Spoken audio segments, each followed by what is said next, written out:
Hostos College, and a lot of people will call him Dr. Wilson and so on and so forth. The highest accolade you can give to somebody is call him Brother Wilson, because we don't have really many schools that really bestow these degrees and things on people. And there are people who exist in the community who can literally tell those people who have earned those degrees in some of those places where they bestow degrees, they could tell them to take their degree and make it into toilet paper. There are people who don't have degrees themselves who could tell other people who are in their same field to take their degree and make it into toilet paper. For instance, Professor John Henry Clark doesn't even have didn't even graduate from high school. The world's foremost African historian did not graduate from high school. He earned a GED. He did a little college, but basically he was self-taught and learned under Schomburg and learned through his own private research. But if we can't call him doctor, we're crazy. Eventually he was given an honorary doctorate, I think, by the University of Denver. But a lot of our greatest minds don't have these white man's credentials because there are people who are in charge of granting the credentials. Brother Amos Wilson may be a doctor now, but he's been a doctor for a long time.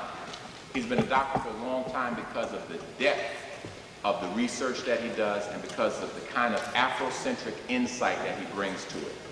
His first book to come to my attention was The Developmental Psychology of the Black Child, and it stands out there alone. Any black person who wants to know something about the development of our children, you have to go to that book.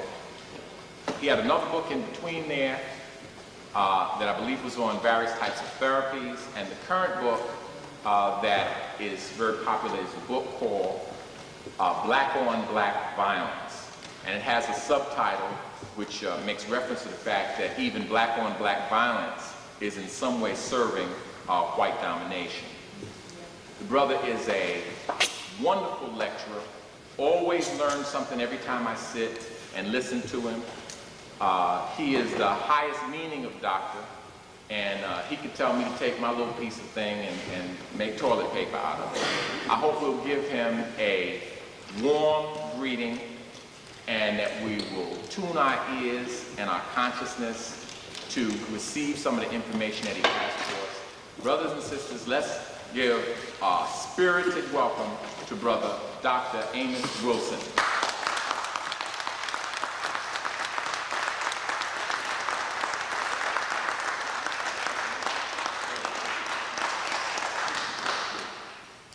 An introduction like that, I don't know when I'll spoil it with a speech.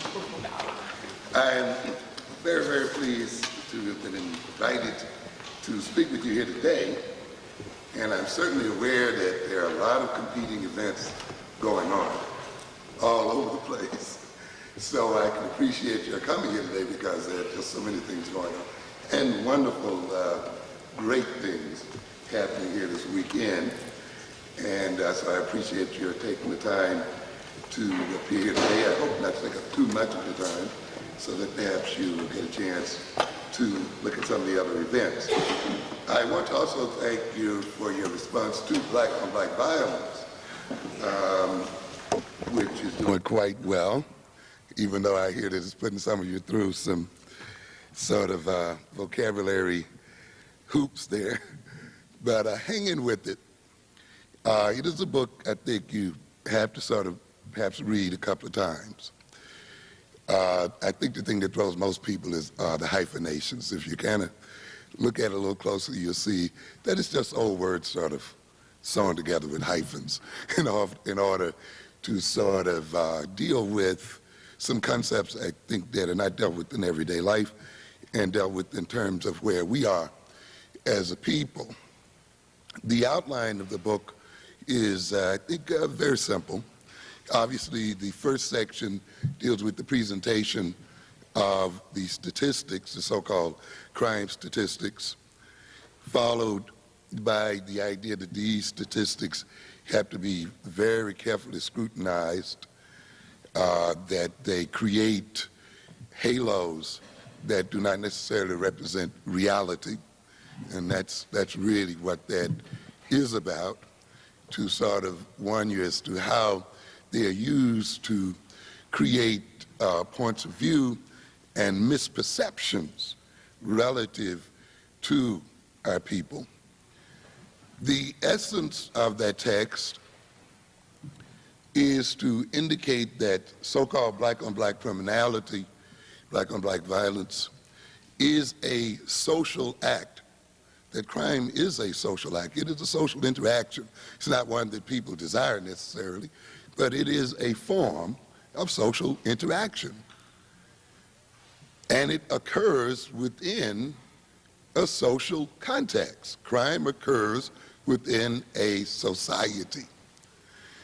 And it is motivated by social values and ideas. So if people mug, they mug to often get money to buy things that the media and other propaganda organizations have told them are valuable. Things that they've been made to think will enhance their self-image, their social status. So what I'm trying to get across there is that a good deal of so-called criminality and violence is generated by the society itself, by the nature of its marketing system. And therefore you cannot detach criminality and criminal acts and even black-on-black violence from the nature of the social system in which it occurs. And this is the essence of what we're talking about here. This is followed by the idea then that black-on-black violence, being motivated, instigated to a great extent by the social system in which it occurs, then functions to maintain that system. You see, to keep that system sustained.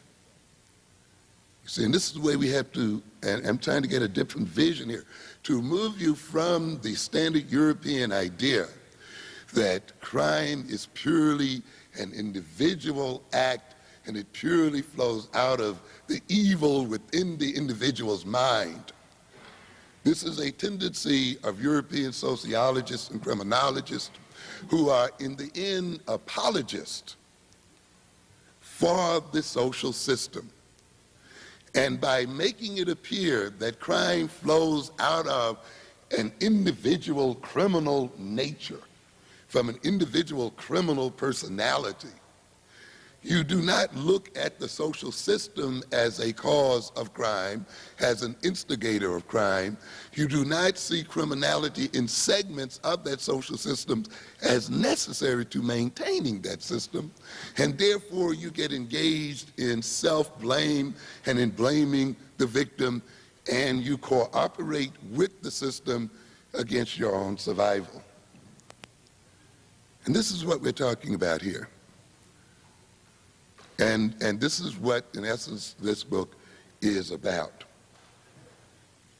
It means then that the transformation of criminality in the African American community must involve a transformation of the African American community, not a mere rehabilitation of individual criminals.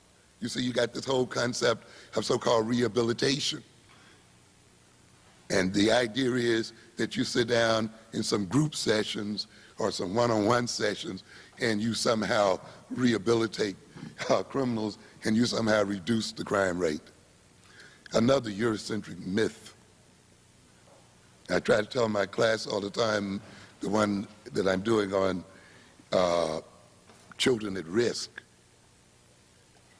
about their going into courses in special ed where they get recipes and descriptions of learning disabled children. And they're made to think that once they learn all of the characteristics and the techniques, that they are going to have a significant impact in transforming those children. Not on your life, These children are being created by this system by the thousands.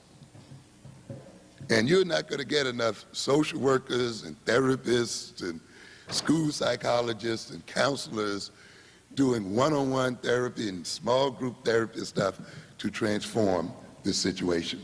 Even though we use them and we can need them, but this is not going to transform the situation.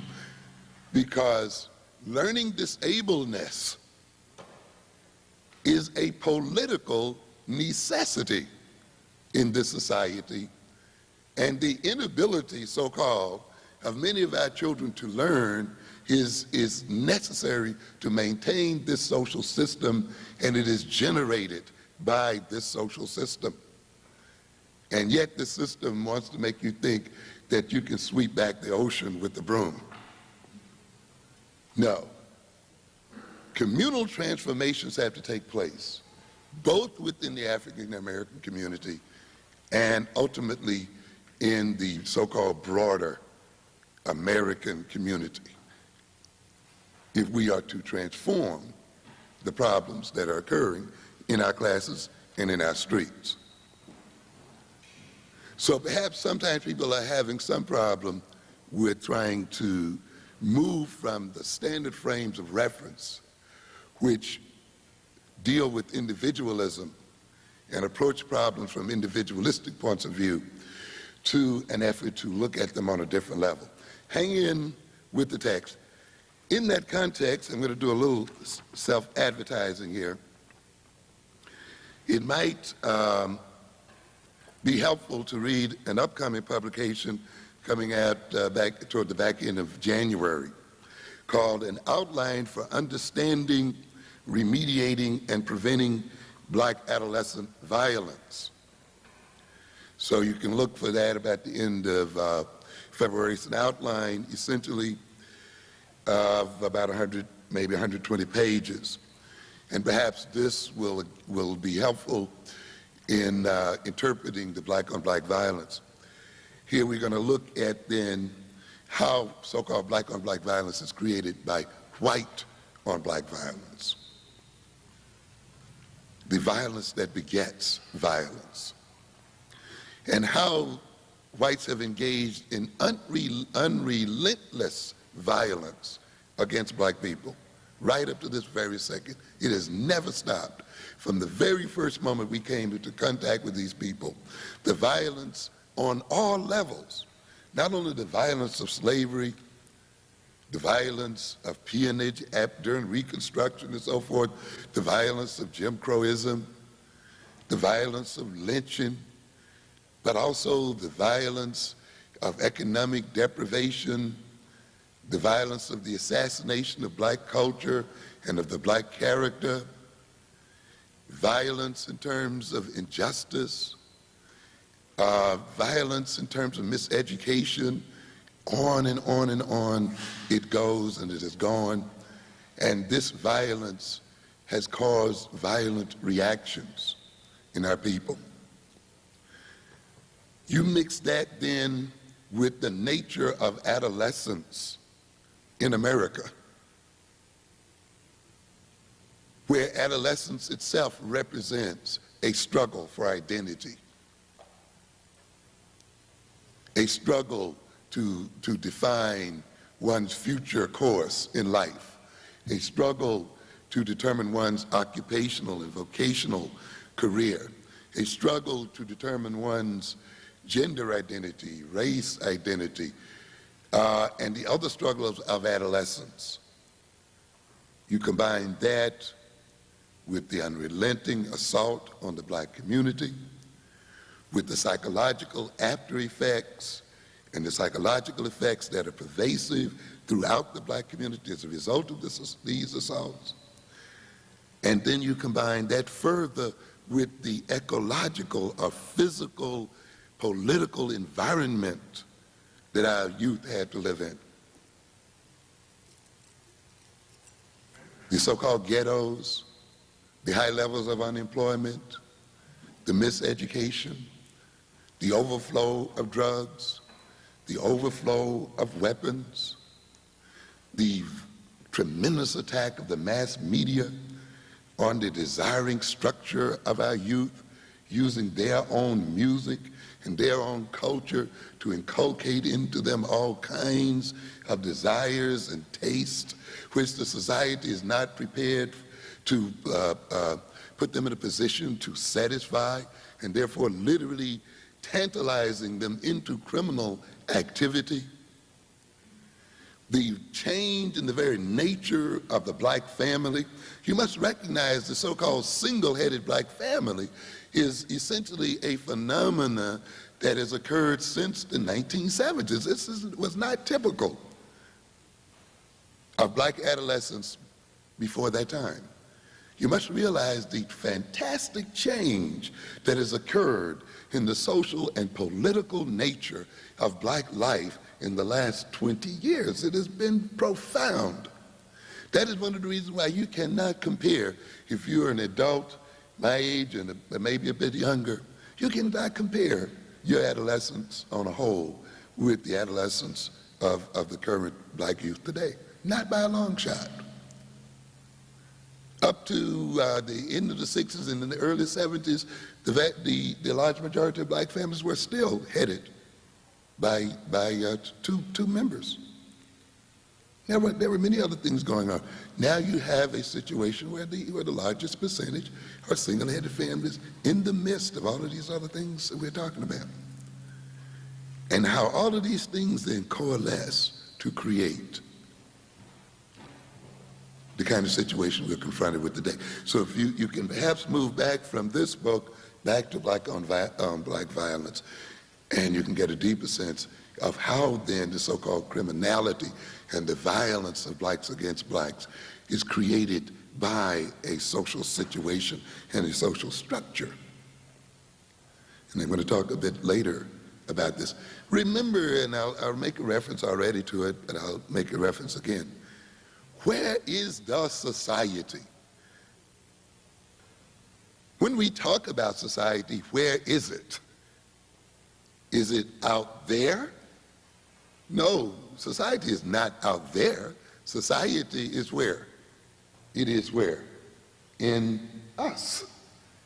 A society can only be carried within the minds and bodies of its members. It does not exist as an entity outside of the minds and bodies of people.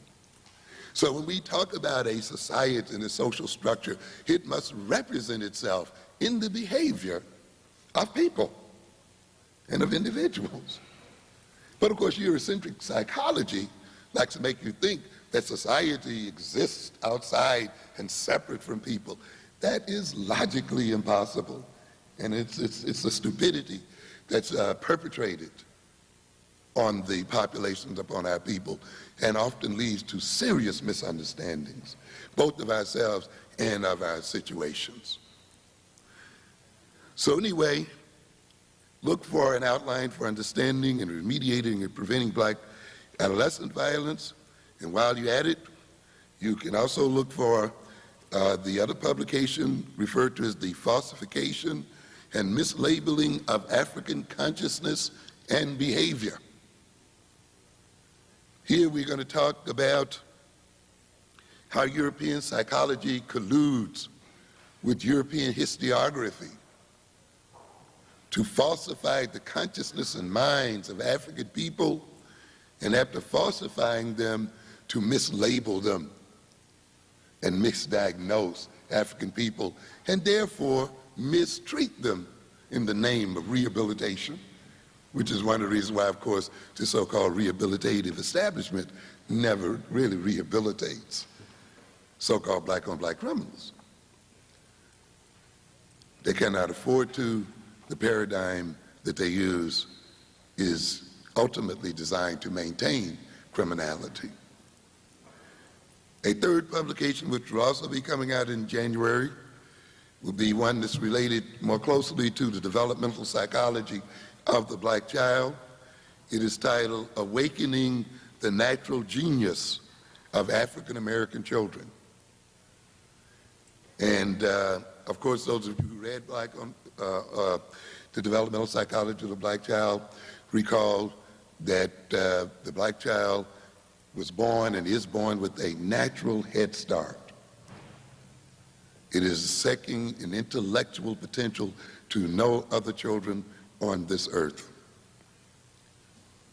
This book, then, Awakening the Natural Genius of the African American Children, then it specifically deals with the rearing approaches and educational approaches which can be used to awaken that genius that we know is there and keep it alive and develop it so that we can achieve our liberation as a people. We have a fourth publication, which is not my own, but one that I recommend. All of these will be coming out toward the end of January, so you were right, we've been quite busy.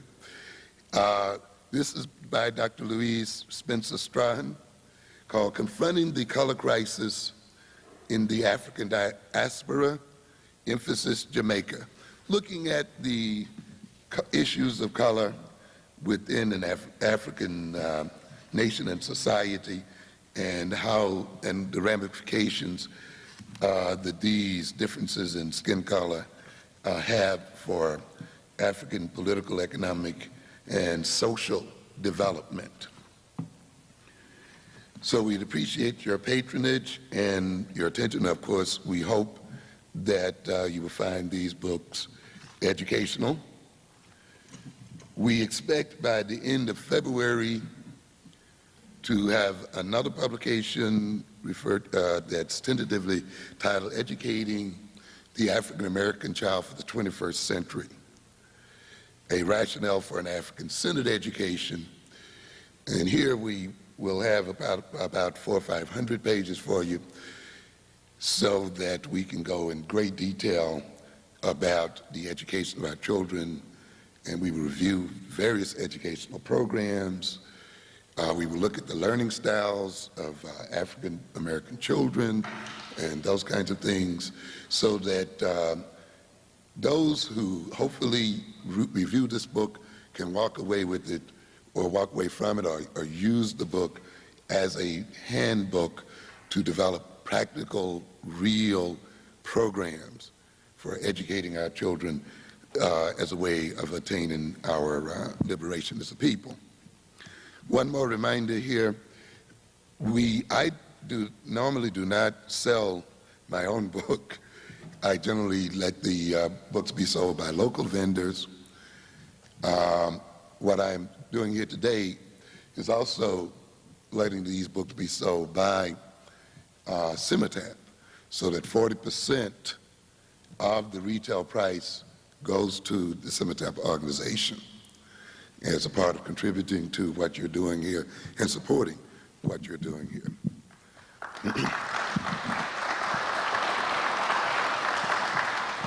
Okay, I want to talk a bit here then today about the identity crisis within the African American community, myth or reality. And this topic was provoked by a spate of articles that occurred within the newspapers, that were published in the newspapers within the last couple of weeks. And I found it very interesting, that you just sort of had a simultaneous occurrence of certain events and certain writings in the newspaper. And obviously, as members of Cimitap, I'm certainly have been educated around the idea that you read newspapers not only in terms of their content, but you read them in terms of their format, in terms of the timing of stories. Why do certain stories occur at certain times? And regardless as to whether the stories contain truth or falsehood, just meditating about the time they're being published can tell you a great deal, whether they are true or false. Where they occur in the paper itself, where the articles are placed, can be very informative as well.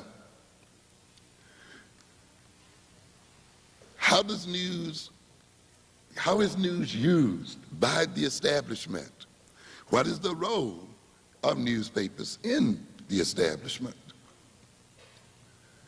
Do papers report the news, or do they make the news? You have to come to a newspaper and to news media with these kinds of questions in mind. Was the Leonard Jeffries controversy a situation of reporting news, or was it a situation of making news by newspapers? Was it a situation of reporting a speech or the use of a speech to create a type of consciousness and to achieve specific political and cultural goals? And what goals were being sought by these papers as they wrote about Jeffries and that controversy? It's very important to ask those questions, because some people misleadingly thought that the Jeffries controversy was about truth and falsehood, or truth and lies, and it had nothing to do with truth. That's why you never saw them debating Jeffries' documentations, never answering whether what he was saying was true or not, because that wasn't the point.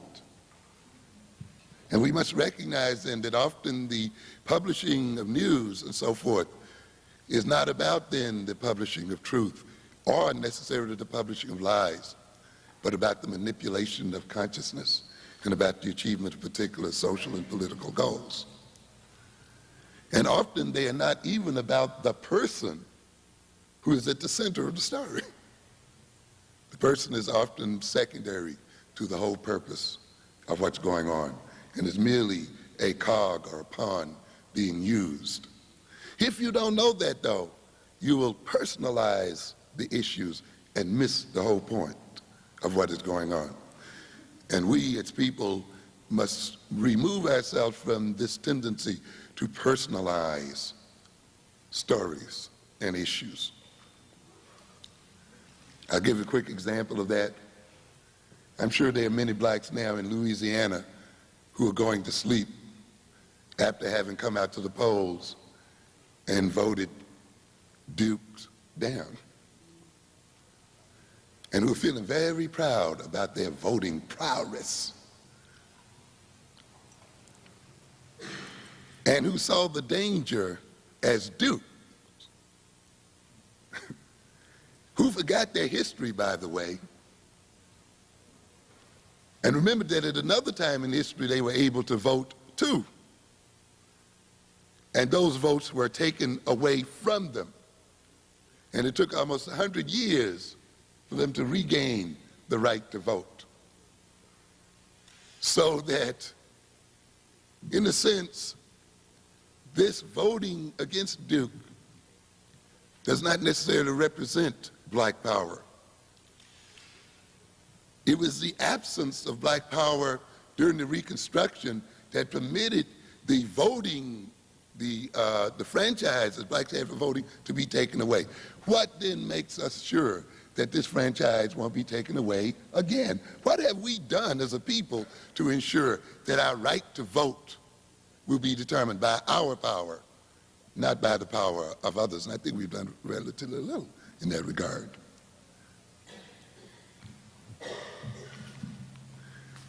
There are some who are forgetting that 55% of whites voted for David. Did those 55% of the majority of whites who voted just walk away and forget about what they were concerned with simply because Duke didn't win office, or are they still there?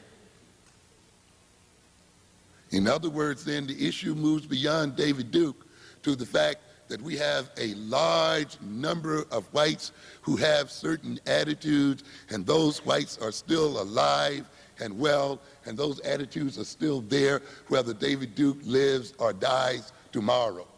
So the issue is not Duke. The issue is a group of white folk, and a sizable group of white folk who has specific types of attitudes who are still there and who still then pose a threat to black freedom. In fact, Duke alone poses no threat to black folk. He's one person. You get the same kind of game that goes on with Hitler, We get the white media that projects the mad Hitler. Hitler, who through his great oratory hypnotizes the German people. That's nonsense. Hitler did not build the concentration camps alone. Hitler did not go into Poland by himself. It took a whole German nation to cooperate with Hitler. If the German nation did not accept Hitler and support Hitler, then Hitler could not have had any influence or effect on history whatsoever. But we have a media, you see, that makes you perceive Hitler as the bad guy. It was the German people in relationship to Hitler that created the problem. And in the end, then it won't be individuals only, it will be groups of people against other groups of people. But if you have this tendency then to get caught up in individuals, you're going to miss the group phenomena. And you will miss often the organization of whole armies and whole groups of people against you. And you will be made to think simply because you vote down one individual, you have solved your problem. You could be no more wrong. You cannot be more wrong. What am I saying here then? We not only must read newspapers, but we must continue to educate ourselves in how to read them. So in that context, I find it interesting that we get this whole spate of stories here in the last couple of weeks on identity. Some of you might have seen, what is it called, USA Today. And we have it here, I'm trying to get the date here, December 2nd, 1991. Cover story, it's titled, Dealing with the Discords of Diversity. And another one here called Producing a Paler Shade of Skin Color. And we got a picture here of Michael Jackson. Jackson, his hit song rejects color labels. That's interesting. A song is going to reject color labels. That's another thing I think we make a mistake of. We think we can just sing our troubles away, right? Sing a good song and the labels disappear. And it starts out, who's black, who's white, who's right? Increasingly high-profile African-American filmmakers, a Supreme Court nominee, even a mega-famous singer are engaging in public emotional examinations of black identity in the 90s. Is that right? Are these people really engaging in public emotional examination of black identity? And he jumps over and says, quotes Michael, I'm not going to spend my life being a color. Ignorant. Very ignorant.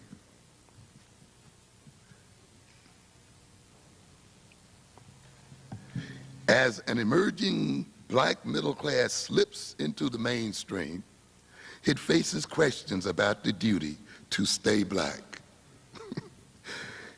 I mean, black is something you just take on and take off. Is that what we have here? You know, uplift poor blacks and promote black culture. Is that what is going on in the black middle class? The black middle class now is deciding whether it will stay black. You mean it has a choice of being other than black? And is it now questioning whether it will continue to uplift poor blacks and promote black culture? These concerns are reflected in the work and action of black filmmakers, writers, artists, and others. Who's blacker? Clarence Thomas, a Thurgood Marshall. Spike Lee, a port activist, Amiri Baraka. They've all been cross-examined in the media in racial terms. Whose media? New York Times, November 30th, 1991. In a 90s quest for black identity, intense doubts and disagreement. Lena Williams of the New York Times. I hope one day, Simultab, and maybe you're doing this already, can perhaps call together these black journalists and so forth and educate them a bit as well. So we get here, the ever-changing black experience in America is being assessed with a new intensity.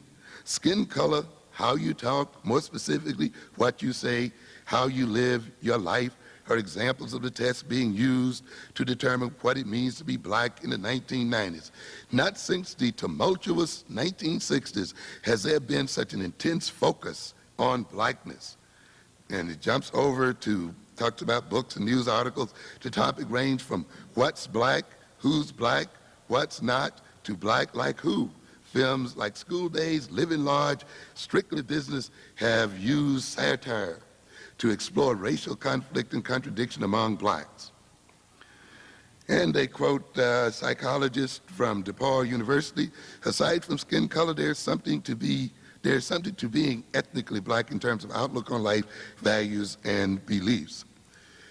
It goes on to say, some blacks say that black Americans cannot afford to waste time on such issues when so many blacks face a multitude of problems like drug abuse, unemployment, prejudice, and the disproportion of blacks among crime victims. And it's an amazing statement here.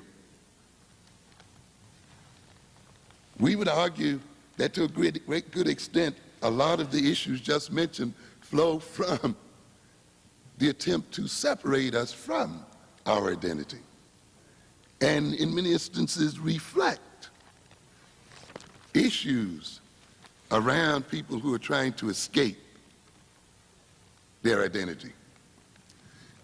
I made the argument in black-on-black violence that the black-on-black criminal, to a great extent, is a white racist in black skin.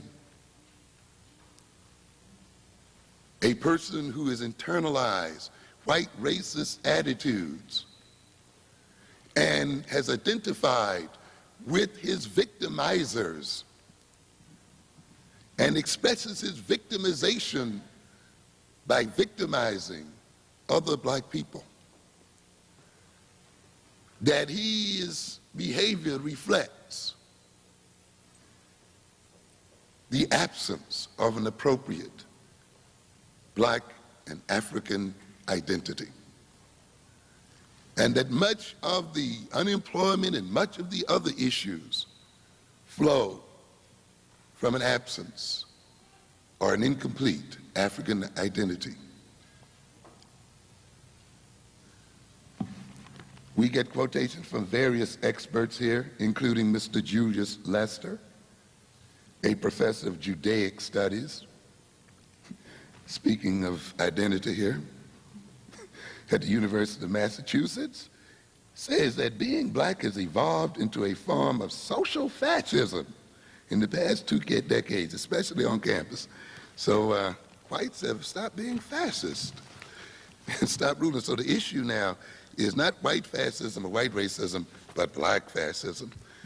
A related article, of course, that came out again on December 2nd, 1991, black-white marriages rise, but social acceptance lags. Then on the same page, two who lost their way in urban wilds. A culture of violence takes a deadly toll in East New York. Talking about the young man that was killed in the school over there. Then we came right back around here on November 25th. Gold earrings, this is the New York Times again, gold earrings and protection. More girls take road to violence. And now they're talking about young ladies who seem to be engaged more and more in violence in order to buy gold earrings and other things. And looking at our own papers here, you saw 2 pieces perhaps this weekend in the City Sun, Clinton Cox, Am I Black Enough for You? Of course, in the Cox Manor writes a very pertinent and very learned piece here. And another in the New York Amsterdam News, Two Kinds of Blackness by Manning Marable. Cox, I think, makes some very pertinent statements here, as well as Marable, of course. It seems, according to the article, he again is referring to the New York Times pieces, that black people are no longer sure who's black. I had failed somehow to notice this phenomenon among my acquaintances. And he makes some other statements here then about the fact that, well, I don't know how the discussion is going to turn out, especially if it's carried on mainly in the white media. But then the majority population in this country always has tried to define who was and who wasn't black. And I think this is part of the key to these articles, that we have to keep in mind that the white population and the white man has always sought to define race and to define identity, and to define it in terms that would maintain his own superiority in the world, and define racial identity and put people in racial categories in ways to maintain his own status in the world or to advance his own interest. So you can begin to get some idea that this spate of articles must imply on some level that whites need to readjust racial identity and racial definition. And we must ask the question, why? To what end are they seeking to readjust this identity? We have gotten ourselves caught up in a situation which is very peculiar sometimes when it comes to racial identity, where when you look at the old white racist writers, and even many of us somewhat unconsciously get involved in this, the great part of the emphasis was on why are black people black? You know, and how did we come to have our color? And how did we come to have our texture of hair and so forth? And why are there colored people in the world? And you know, if you don't watch it, you get caught up with that. When the anomaly in the world is what? White skin. And with the vast majority of the world being what? Non-white. The issue becomes, how did these people appear in the world? How can we explain their presence in the world? But in typical white fashion, the issue is always what? Reversed. And so people get caught up in discussing the most common issue and not looking at the most uncommon one, the one that really needs explanation. How did this 10% of non-color come into the world? And how did it achieve a position in the world such that it has deigned to give itself authority to categorize the race and identity of other people? And why has these other large majorities in the world permitted this minority to do so? It sort of reminds me again of just what's going on in the real world anyway. I looked the other day and it indicated that the so-called Jewish population is 1.8% of the American population. You wouldn't think that in terms of the tremendous influence that population has in this country. And yet, when you look at it too in terms of its world population, you must again question, how is it that this speck of a group in the world population attains so much attention and has such a high profile in the world? But again, we are reversed in the way we perceive the world. We go to Channel 13 to look for objective news, humanistic news, and we get these great discussions about nuclear proliferation in the third world as representing the great danger. And we get, again, the bad guy syndrome, the Hussein danger. And you got the UN over there trying to take out all of his nuclear weapons. And again, you get this personalized history, right? Saddam Hussein, you know, has all of these nuclear weapons and was on the verge of getting these nuclear weapons and endangering the world. Hussein by himself. When anyone would tell you that these weapons were created and brought into being by the super moralistic, humanistic Europeans who supplied him with those weapons. But yet we get this great discussion, and there's not one mention of Israel and the danger that Israel represents to world peace. And the danger, the tremendous danger that a theocratic state, which is what Israel is, a state that argues that God gave them this land from the Euphrates and to this end, and Jordan is really a part of Israel, and all the way up to Damascus, that is a part of Israel, and this is a part of Israel because God said so in the Bible.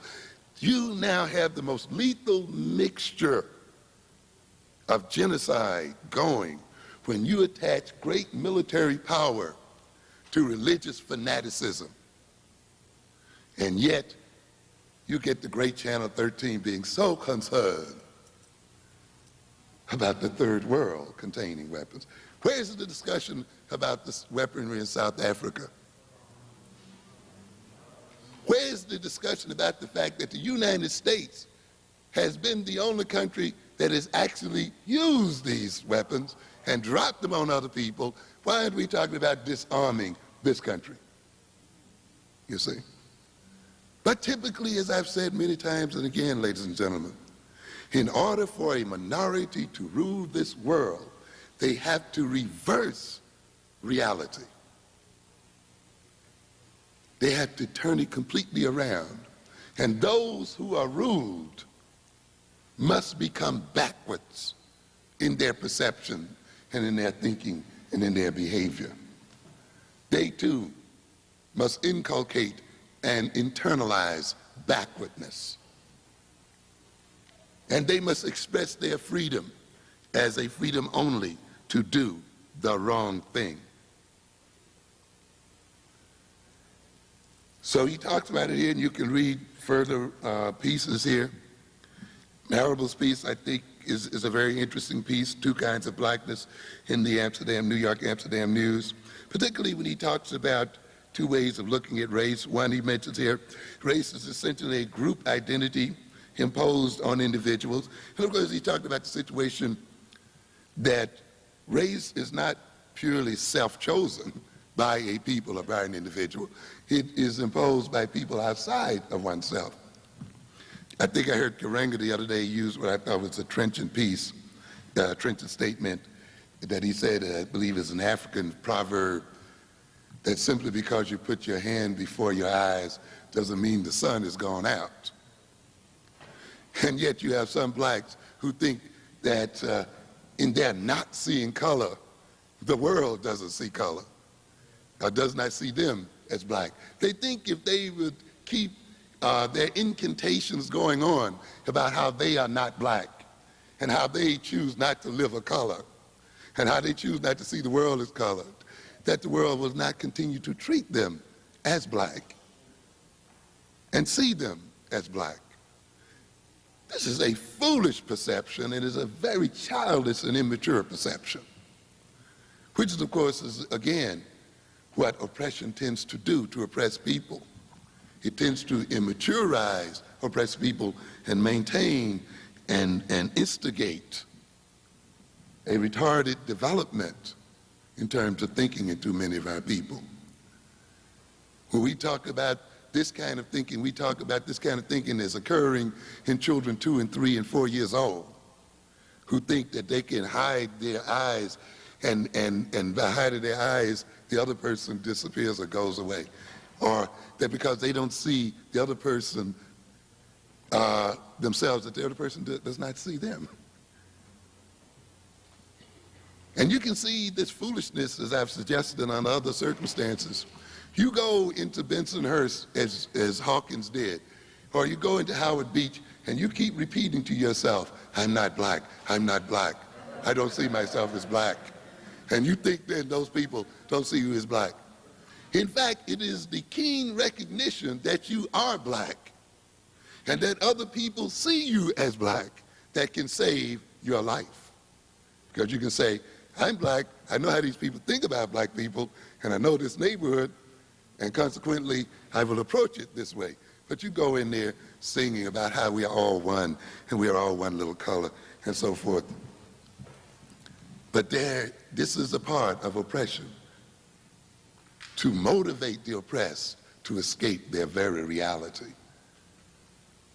And all it does in the end is, as we said in the Bensonhurst and so forth, leads ultimately to genocidal attacks. It is not for black people not to see color to transform the world. It is for other people, and particularly for whites, and I'm not waiting on that, not to see color. We are suffering not because we chose to see ourselves as colored or not colored, but because others see us in that vein and react to us in that vein, and it is for their perceptions to change. But again, you see this old martyr complex on the part of the oppressed, thinking that letting themselves be nailed to the cross is somehow going to save the world. It only is going to get you nailed to the cross. He goes on here to say then, so there are many blacks who want to see race in purely racial terms, just as a means belonging to a group who have in common a certain skin color and other physical features. And of course, then he talks about the other side of blackness, which I will refer to a bit later. So then we should ask ourselves, are these articles coincidental? Why are they being published at this juncture? What function are they playing within the political establishment? What is this concept of identity and of self?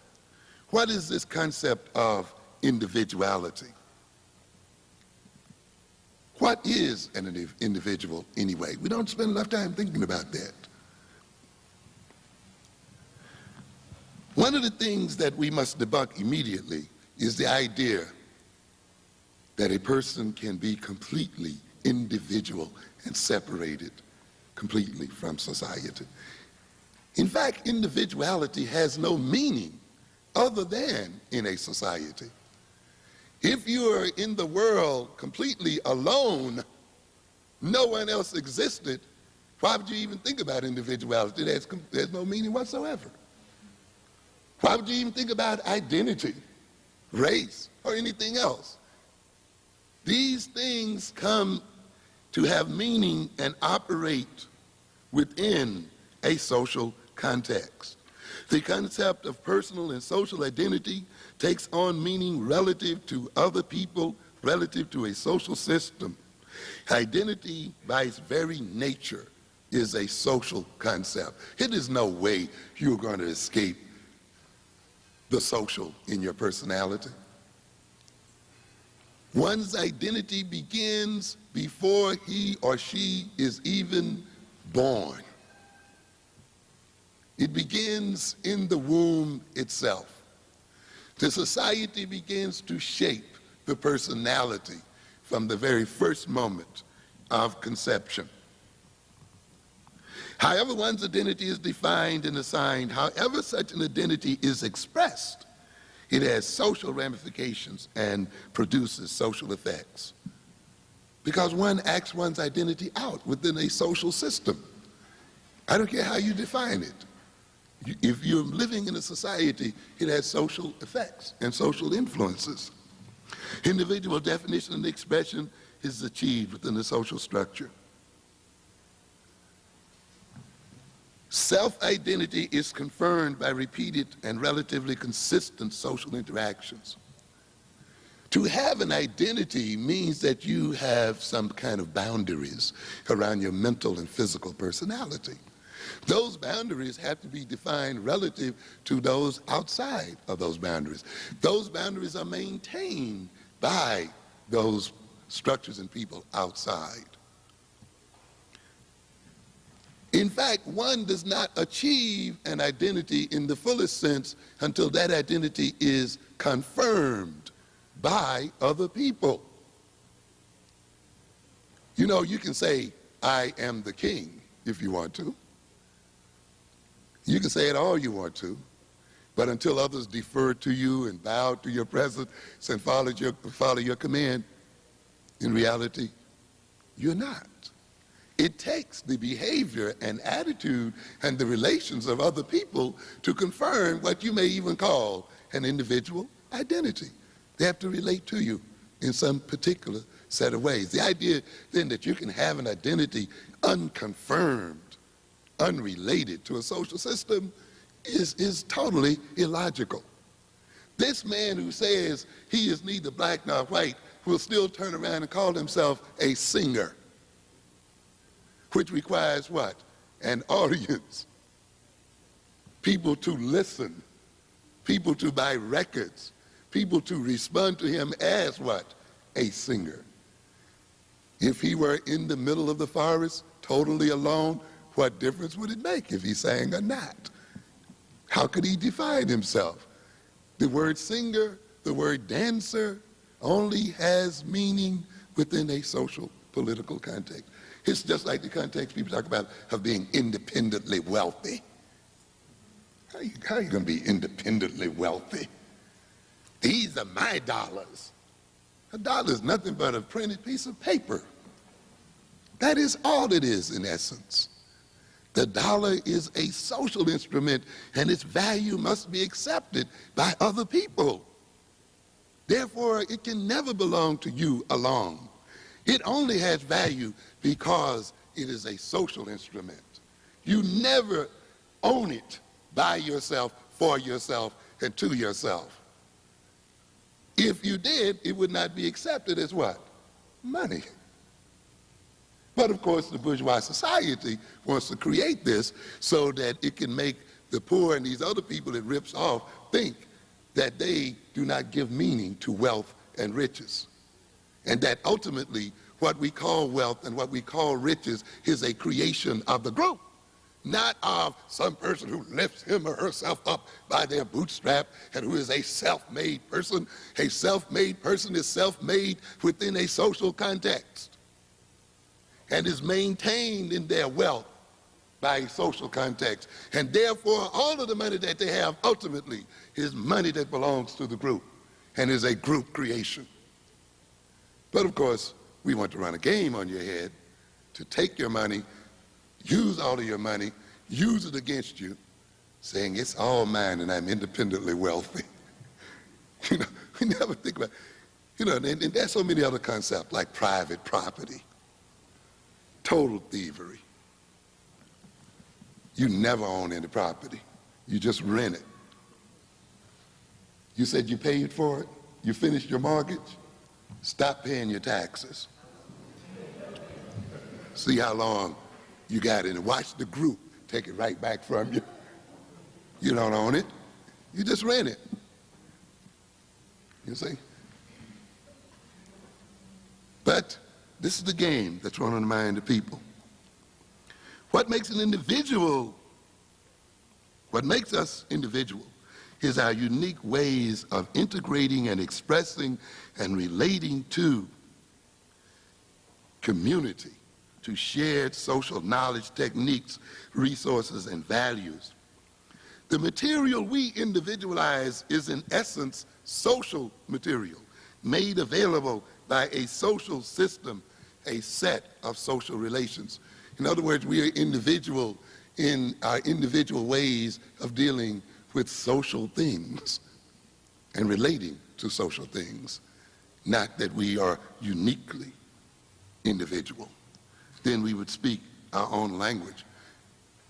You want to know that you want to really see the ultimate individual? Look at the schizophrenic in full bloom.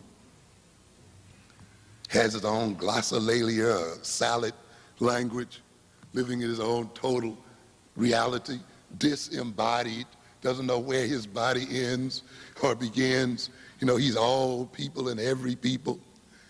An echo chamber, so everybody he meets, he echoes them. He can't distinguish himself from anything else there. Locked in his own world, locked away from reality. And therefore, he has to now be taken care of by others because he becomes a danger to himself and sometimes others. As I said earlier, the social system is not out there, it is within each of us. The individual is a social creation. That's why individuals in different societies differ from other individuals in other societies, because they individually represent their social group. The individual helps to maintain the social situation and helps to maintain the social situation. If you are so individual, why then does social disintegration, the disintegration of a social system, leads so often to individual disintegration? People beginning to lose their minds, beginning to lose their sense of self, their sense of direction and purpose and meaning when the society itself becomes unraveled. People committing suicide during depressions and other things when jobs are lost. All of those self-made people and self-determining people all of a sudden coming loose when the social system itself begins to fall apart. Now, ladies and gentlemen, it is that social structure that builds the infrastructure of the individual. And now you're going to have some jokers who want to come along and try to make you think that you can be a person totally unto yourself, and that the essence of freedom represents atomized individuals operating with no relationship to community and no communal obligations and so forth. What purpose does this kind of approach serve? And we have to ask ourselves that. Those who are talking about themselves now as individuals, those such as Julius Lester, who sees being black as some form of social fascism. And I remember Julius quite well. Look out, whitey, black power's gonna get your mama, you know, and that other kind of, heavy into black, wasn't he? Used black, caught up in black. And it's interesting now, once he's achieved what being black got for him, he turns around and denies it. That's why we felt disappointed with Clarence Thomas and the other people. You're going to use it. You're going to gain the fruits from the use of blackness. You're going to get your job from our demanding quotas and other things in terms of blackness, not everybody-ness, but blackness. And now you're going to turn around and tell us that blackness has nothing to do with it, and it's not important. Interestingly, it was as a common identity, as imposed, sometimes as shared oppression, culture, politics, social behavior, acting against oppression, which to a significant degree has brought us to the present impasse. We have gotten people then who want to equate atomistic individualism with freedom. I would say, to a good degree, we're seeing this kind of thing going on in the black community, particularly by some individuals in the black community, because we perhaps didn't notice that these seeds were already a part of the so-called civil rights movement, but they were hidden by our focus and our attention on achieving our so-called civil rights, and by our dealing with our obvious oppression. For many blacks, if I can recall, who fought during that time, were fighting for what they call individualism and were equating individualism with freedom. Many, we realize now then, were fighting to identify with their aggressor. As Paulo Freire says, for many of the oppressed, to be free means to be like the oppressor.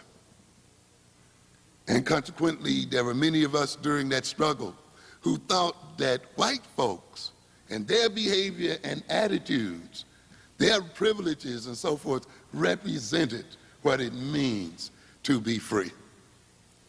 without realizing that if to be free is to be like one's oppressor, then the day that one becomes like one's oppressor, one becomes self-oppressing.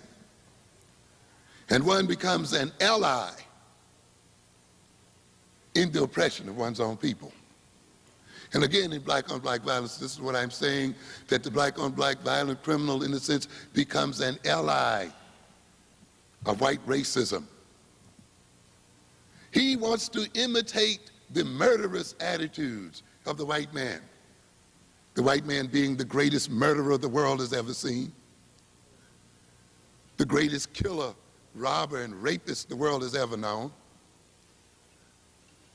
Yes, I used to hear you say you want your children to be just like them without thinking. Our enslavers,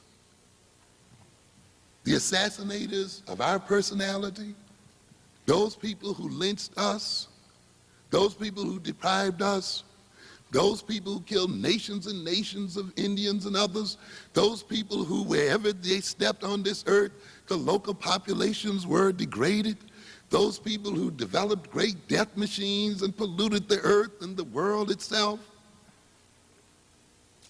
Those killers and murderers is what we desired to be like, and represented to many of us what it means to be free. When you take upon yourself that definition of what it means to be free, there is no wonder then that we engage in the killing of ourselves. When we identify with killers and identify with people who kill us, then we ultimately must engage in suicide and self-destruction. And this is often what has happened. There were too many who read freedom to being like white folk. And they fought then the oppression that was coming to us all, not to transform a system and not to reduce the power of an oppressive group, but to gain the right to more closely identify with their oppressors. Many were fighting using the concept of blackness not so much to identify with us, but to dissociate themselves from us. And that's almost sort of hidden in this concept of once we gain our great freedom, people would not see us as colored. They would look at us as some form of abstraction. Why can't people see you in your reality? If you are black or whatever color you are, why cannot people see you as you are? Why is it that we demand that they play some kind of perceptual trick on themselves and not see us in our reality and in the color we present to them, since they have color cones in their eyes designed to see color, and then deal with us honestly and fairly? Have we bought the idea then that if people see us in our true color, that they are bound to mistreat us? This leads us to the idea then that it is our color that is the cause of our oppression, and not the madness and insanity of others who are oppressing us.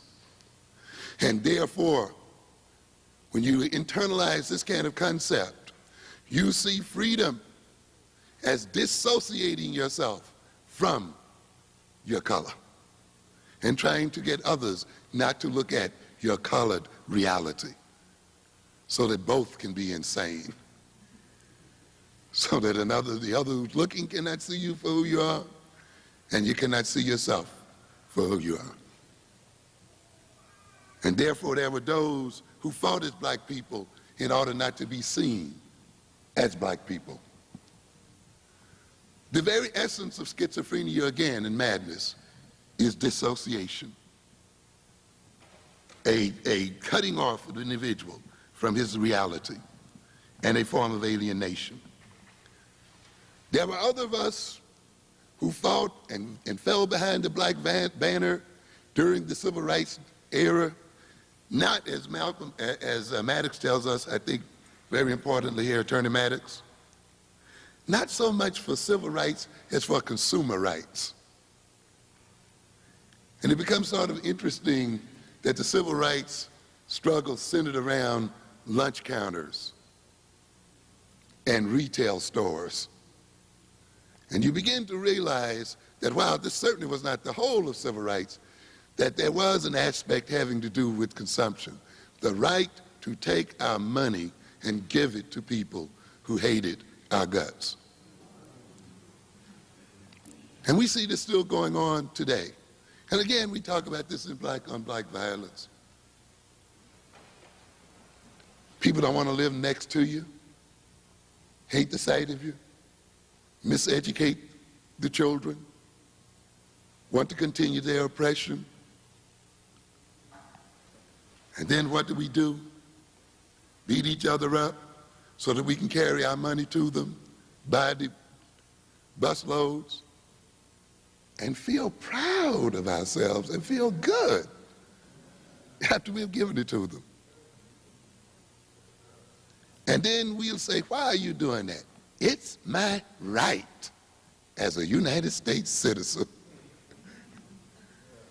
I'm telling you, you look at it very closely, and you will see to a great extent many of the rights that we claim we have were really set up in a way so that the white community could get greater access to black resources and money. And watch, as we became desegregated, we engage in the wholesale disinvestment of the black community. And to a great extent, it was a result of getting caught up in these consumer rights, which is another game, by the way. To buy what I want, when I want it, has an expression of freedom. Watch that concept. I was talking to one man here in Chicago who was complaining about his daughter being mistreated by his white neighbors, he being the only black one in the neighborhood. What can I do about that? That's right. Oh no, but it's my right to live where I want to live. And you know, this is the expression of my right. And it's interesting that when we get through defining our rights, it almost always means carrying our money to white folk and giving our resources to white folk. But the ultimate thing that it means is that white oppression did not end there, did it? His right to buy into a neighborhood made his oppression even more clear.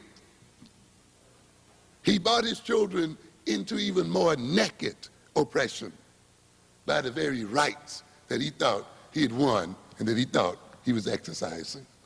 And to a great extent, the black community had run into that impasse. After getting all the fair housing laws and all of the lunch counter laws and the desegregation laws and the other laws passed, we were fit to be free at last, and yet we look up, and where are we? Suffering, still talking about what? The miseducation of our children, still talking about criminality in our communities, still talking about disease running rampant, still talking about poverty and unemployment. It was, as the French says, the more things change, the more they what? Remain the same. We begin to realize then that this freedom of consumption was not liberation. You have to recognize then, and we must recognize that there's a difference in class consciousness and individualized consciousness. And what is going on here today is an attempt to impose on black people an individualized consciousness and to make us believe that by being totally free and disconnected as individuals, we will be free as a people. That is the very opposite of what is going to occur. The more we push for our own unique individual freedom, the more we will come under the domination and oppression of others as a group. There is no ultimate individual freedom, ladies and gentlemen, as black people, if there is not group freedom. The powerless individual is not seen as an individual anyway. That is why we talk about what? Stereotyping. That is why the slave master, our masters calls us what? Field hands. Not individuals, workers, laborers, because there's what? A category of people there. We only bother to individualize those who are powerful. Individual freedom is made possible by group freedom and by group power. It is the power of the group that provides room for individual expression. Powerless groups do not have individual expression and are not perceived as individual. If you want to get the maximum of individual expression and freedom, you must maximize your group power and strength in the world. Quickly here, quoting Michael Parenti, businessmen collectively constitute the most class-conscious group in American society. As a class, they are more highly organized, more easily mobilized, have more facilities for communication, are more like-minded, and are more accustomed to stand together in defense of their privileges than any other group. And yet this is the group that depends on the consumption of our people. The ruling class is different from the subordinate classes, not only in terms of possessing more wealth. See, we like to think that rich people are rich only because they have more money. Watch that. And more power and more prestige. But more importantly, in terms of their ownership of the means of production and their concern with production and their desire to conserve, expand, and increase these factors. The rich own the means of production and concern themselves with maintaining that ownership and expanding that ownership and controlling that ownership. This is a very important difference between rich and poor. It's just not more money and less money. This ownership and these concerns on the part of the ruling group induces in them a class consciousness, a group solidarity and action orientation, markedly different from their lower class counterparts. Under capitalism, ruling class power and wealth is to a very significant degree founded on the consumerism of the subordinate classes, and consequently the subordinate classes must be socialized into consumerism, not socialized into production, but socialized into what? Consumption. This is why again and again I try to get across to people that one of the essences of an African-centered education is that the African-centered education is designed not to just see that you're better qualified to get jobs, to take advantage of opportunity offered by other people. You see, African-centered education rejects the market definition of why people are being educated in the first place. Because when we talk about making our children qualified and getting them prepared to take advantage of opportunities, we are also making the assumption that the opportunities that are being offered are not being offered by us. We are still assuming that the ownership of jobs and opportunity will be in the hands of other people. And I've asked people before, what makes you assume that the jobs will even be there? What makes you assume that whites will even offer you the job? Therefore, it is not enough for you to merely getting education, merely to read better, merely to go to the right schools. You are still making an assumption that those other people will offer you the jobs and give you the opportunities merely because you're qualified. And African-centered education involves itself then not with the mere qualification of our people and not with the mere preparation of them to take advantage of opportunities, but it must prepare them to create opportunities and to create jobs and to create ownership and to be productive, not consumers only. You see, that means then that African people have to achieve a whole different type of consciousness than is present today in our community. That is why I talk about African-centered education as having an intentionality, and it is that intentionality that transforms the education of black people. What do you intend to do? Not what has happened to you, not what you are missing, not the idea that your children are not reading as well, or they're not doing math as well. That is not the stimulus for African-centered education. The stimulus for African-centered education is, what do we want as a people, and how are we going to get it, and what are our intentions in the world? And how then are we going to educate our children so that those intentions can be fulfilled and actualized as a people? Because what did I tell you before? Colin Powell knows how to read well, and yet he uses his reading capacity to bomb and destroy black people. So it's not enough to teach them to read well. Other black mathematicians have worked on U.S. projects, nuclear research and bombs and so forth, so that they may be dropped on African population. Ronald McNair and others were learned in physics. And what were they being used to do? To seed space with weapons so that the United States could intimidate African nations and destroy African nations from 400 and 500 miles out in space. It is not enough to get your children just to read well and know math well. They must read for a reason. They must read for an African reason and purpose. There must be an African intentionality involved in their learning to read and write and to do mathematics. If they are not being educated merely to make more money so that they can spend more money, you will never spend yourself out of oppression.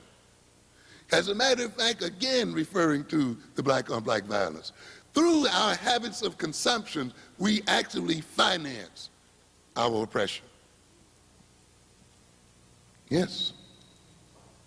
We enrich our oppressors, increase their wealth, increase their power, and we create and maintain within ourselves a consciousness that maintains our oppression.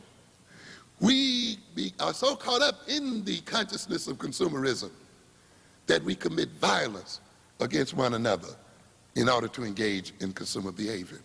We sell poison to our children. We corrupt our communities. We disinvest the wealth of our communities. And we think that this is an expression of freedom, and this is an expression of wealth and status. And this means that since we consume equally to white folk, since we drive the same cars as white folk, live in the same houses, in the same neighborhood as white folk, we are the same as white folks, you are foolish. It is that very sameness that is maintaining the inequality.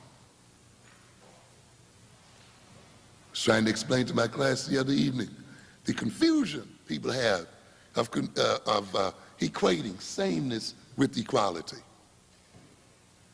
You want your children to have the same education as white children. Then if you do, you want them to stay oppressed. Yes. You don't want them to be educated in terms of their unique history. You don't want them to be educated in terms of their learning styles. You don't want them to be educated in terms of the problems they have to solve for themselves. You don't want them to be educated in terms of the reality of the fact that they are oppressed, not white children. No, you want them educated as if they were white children. That is the surest way to maintain oppression, to ignore one's reality and to be educated out of sync with one's reality. The black man today is being educated to solve white folks' problems and to get status when he solves their problem. Yes.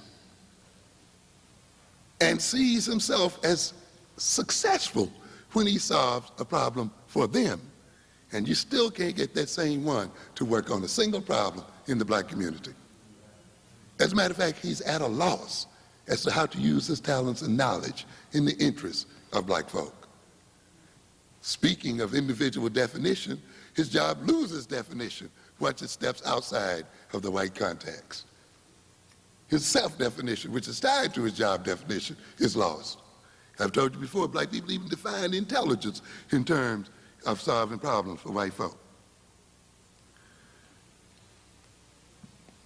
The consumerism of our people then, as stated by Parenti, the socialization of people into consumerism served to retard class consciousness. By consumerism, I'm quoting Parenti here, I am referring to the tendency to treat consumption, the consumption and accumulation of goods and services as a central purpose of life. And consumption is no longer just a means to life, but a meaning for life itself. And we can see this in the statistics of black people. This endless comparison of black income with white income. What percentage of black people earning of white income? As if that is the most important index of black freedom. Not what percentage of America do black people own. What percentage of the means of production do black people own? What kind of military and other kind of power do black people own compared to white folk? No, that's not even dealt with. What income do you have compared with white folk? And as I've told you before, there's a difference between income and wealth. Because you may make $100,000 or $200,000 a year, does not mean that you're equally as wealthy as another person who may have an income of $100,000 or $200,000 because they own $10 million worth of property. The person is worth $10 million. You're worth your monthly salary. Why do not we then compare wealth and the ownership of real estate? Why do we merely compare what? Income, which to a good extent is an index of consumption, not an index of ownership, not an index of power, not an index of control. And yet we are given these statistics over and over again. And therefore we have a consciousness of people who concentrate on income instead of wealth, consumption instead of production. And then you want to think because you got a salary equal to white folk that you're equal as wealthy. You got another thought comment. Consumerism is more than an attitude arising from personal greed. It is a mode of social behavior functional to capitalistic society. The corporate need is to produce more, to sell more, to profit more, to produce more, and so on endlessly. Under capitalism, the acquisitive impulse is not merely indulged, it is constantly instigated and developed into a life imperative that cannot easily be put to rest. A psychology of moreness, knowing no end. In other words, once you get into this consumption mode, it's hard to get out of it. How many of you fighting your children about these Christmas gifts? And they've been pounded through the year, and now at this point, with all kinds of advertising. And this is another difference I have to talk about. When I was growing up, you know, you got what parents bought you. And the commercial market was pretty much projected toward adults. But now you have a commercial market that is highly segmented, that advertises not to adults only, but that advertises to specific segments in the society, all the way from older people, what do they spend, what are their habits? So you set this ad up this way if you want to get them. The mid-range, mid-age group, the adolescent, young adult group, what kind of music do they listen to? What kind of language do they use? What kind of taste do they have? So we want to set the ad up so that we can talk directly to them. But it doesn't stop only at adolescents. It talks about what? Children. Well, children from 4 to 5 or 5 to 10 are a $3 billion market. They are a market even though they're not working. They're not earning money, but they are a market because they know that these little kids can worry mom and daddy to death. And mom and daddy are going to do what? Buy those gifts. And therefore the little ads are directly shot, directly at them. They internalize them and express them in their attitudes and behavior toward their parents. And their parents are influenced by it, and the money goes out. And it's hard, once you get into it, to stop it. This is what we talk about. It becomes what? Imperative. You can't cut it off. It's like trying to cut off a smoking habit or something. Thus, the attention and energies of people in capitalist society becomes decidedly privatized. Consequently, while the socialization of the owning class members is designed to foster class loyalties and cohesions, the socialization of the propertyless move with opposite effect. And we can see it going in opposite direction. Thus, the development of the working class consciousness is retarded because all of them are caught up in their individual consumption and concern. And yet we'll talk about businessmen, businesswomen, the corporate, group, the business establishment, but we hesitate to talk about groups of others on the lower level. Once again, we see that power is used not only to pursue interests, but to define interest, which is another power that the wealthy and the rich and the owners of production have that the consumer does not have, to define interest. Again, in Black on Black Violence, I talk about there in chapter 8, desiring production, of how tastes are created by the system, and how, in a sense, those things that we own as black people are devalued by the system, and only those things that have value are things owned by the other people. And their advertising establishment and their media creates a taste for everything that you don't have and that you can't make for yourself. That's the only way it can work. How did you gain the taste for what you have today? And I talk about that there. I talked about the crack industry, right? That it is the taste and addiction of the crack addicts that maintains the whole infrastructure of the crack industry. That it is the manipulation of their desire that is the engine that runs the whole thing. That is why the pusher, as pusher, may give away drugs free at the beginning. To do what? Create what? Desire. To produce what? Desire. And desire once produced. And now, since he has the desired products, he now lives off the desire that he's created. And we are all addicts as oppressed people, watching our oppressors create our desires. And what's being created in us, it's our desires that maintain the system. And that group then has a media organization. It has media organizations, not individuals, what? Organizations. Corporation is what? A body. Company is a what? Body. These are what? Groups. But then they'll tell us to act as what? Individuals. They go to work and coordinate their activities. They dress within certain limitations. They talk certain sort of ways. They write certain sort of ways. They express certain types of outlook.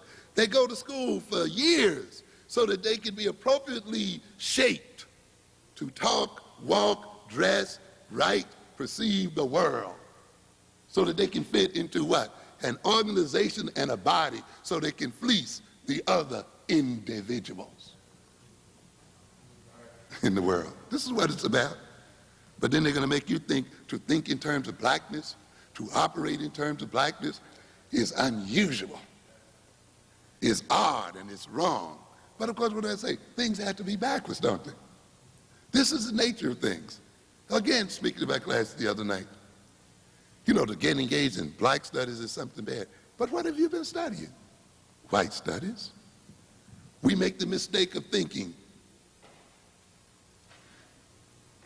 that what is white is universal than what is black. And yet, this defies the reality. There are more of us colored folk and non-white folk in the world than white folk. Why do we then continue to perceive whiteness as representing greater universality than blackness? But it has to be that way in front of this small group to win. So their psychologies don't become white psychology. They just become what? Developmental psychology. And of course, the person reads into that then that this psychology, since it is not prefixed by a racial term, must be more universal. The education that they provide in these schools is not called white Eurocentric education, it's called what? Standard education. And again, people are taken in to believe that then what is offered in white schools is somehow more universal and race neutral. You see, if it were so race neutral, then why does it seem to maintain that race in the position that it is in? I'll be through shortly here. So the power of the ruling class is used to create taste. One quotation from Tillich: modern capitalism is the manifestation of the war of all against all, accepted as principle. And we bought that. The idea that people are always going to be at war against each other as individuals.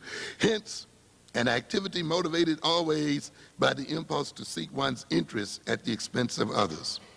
The peculiarly demonic element in the situation of capitalist society is this: that conflict is not the expression of individual arbitrariness or of chaotic anarchy, but is necessarily bound up with the maintenance of the capitalist economic system and as a result of that system itself. Let me go back with this. Those people who talk about individualism and privatized consumption and going only for themselves are not really expressing individualism. They have internalized the strongest social and group ideology of all. In other words, it is the ideology of isolated individualism. It is the ideology of unconstrained consumption, consumption unrelated to group purpose and ends, consumption unrelated to community, that is the most communal of ideologies, because it does what? Maintains whom? The white community. You see? In other words, as I've said, we got to be backwards again. In expressing our so-called individuality as black people, we have been duped to the greater extent, and we are acting most within a group concept, because it is that concept imposed upon the oppressed that maintains the power of the oppressor and is the source of the oppressor's wealth and of his power. That is why the more you spend unrelated to community ends and unrelated to community purpose, the poorer we get. The more oppressed we become, the more unemployed we become, you see. The idea of individualized consumption, unconnected to community, is one of the most political and economical ideas we can engage in. That's why we have to look at it very closely. And that's why the more individualized you become in your consumption, the more disconnected you become in your behavior and attitudes, the more, as I said earlier, we will feel the brunt of oppression, and the more the power of others will increase over us. We are not going to spend ourselves out of oppression and by giving our money to our oppressors. The right to spend money anywhere, any place, is not an expression of freedom, but really a part of enchaining ourselves ever more closely to our oppressive conditions. So looking at these facts and looking at the fact that our fundamental conditions had not changed, that we've actually gotten worse in many instances, we began to question this philosophy, not that we hadn't been questioning it all along, but we had people with this other ideology overlaying us, and by us, I'm talking about nationalists. Black nationalism reasserted its influence as Afrocentrism, placed new demands on the social system and on all black Americans. These demands stimulated, and this is what's going on here, why are we all of a sudden having crisis in identity? At the very moment, we also talked about what? Afrocentrism and African what? Centeredness. So right at this moment, when we are beginning to coalesce and to develop a concept of African identity and Afrocentrism, we are all now suddenly in a what? Identity crisis. Is the identity crisis really there, or is what going on an attempt to do what? Create an identity crisis? Because these people are well aware of what a full and wholesome identity will do to them, and they are aware that an African-centered identity represents the end of white power and of white oppression.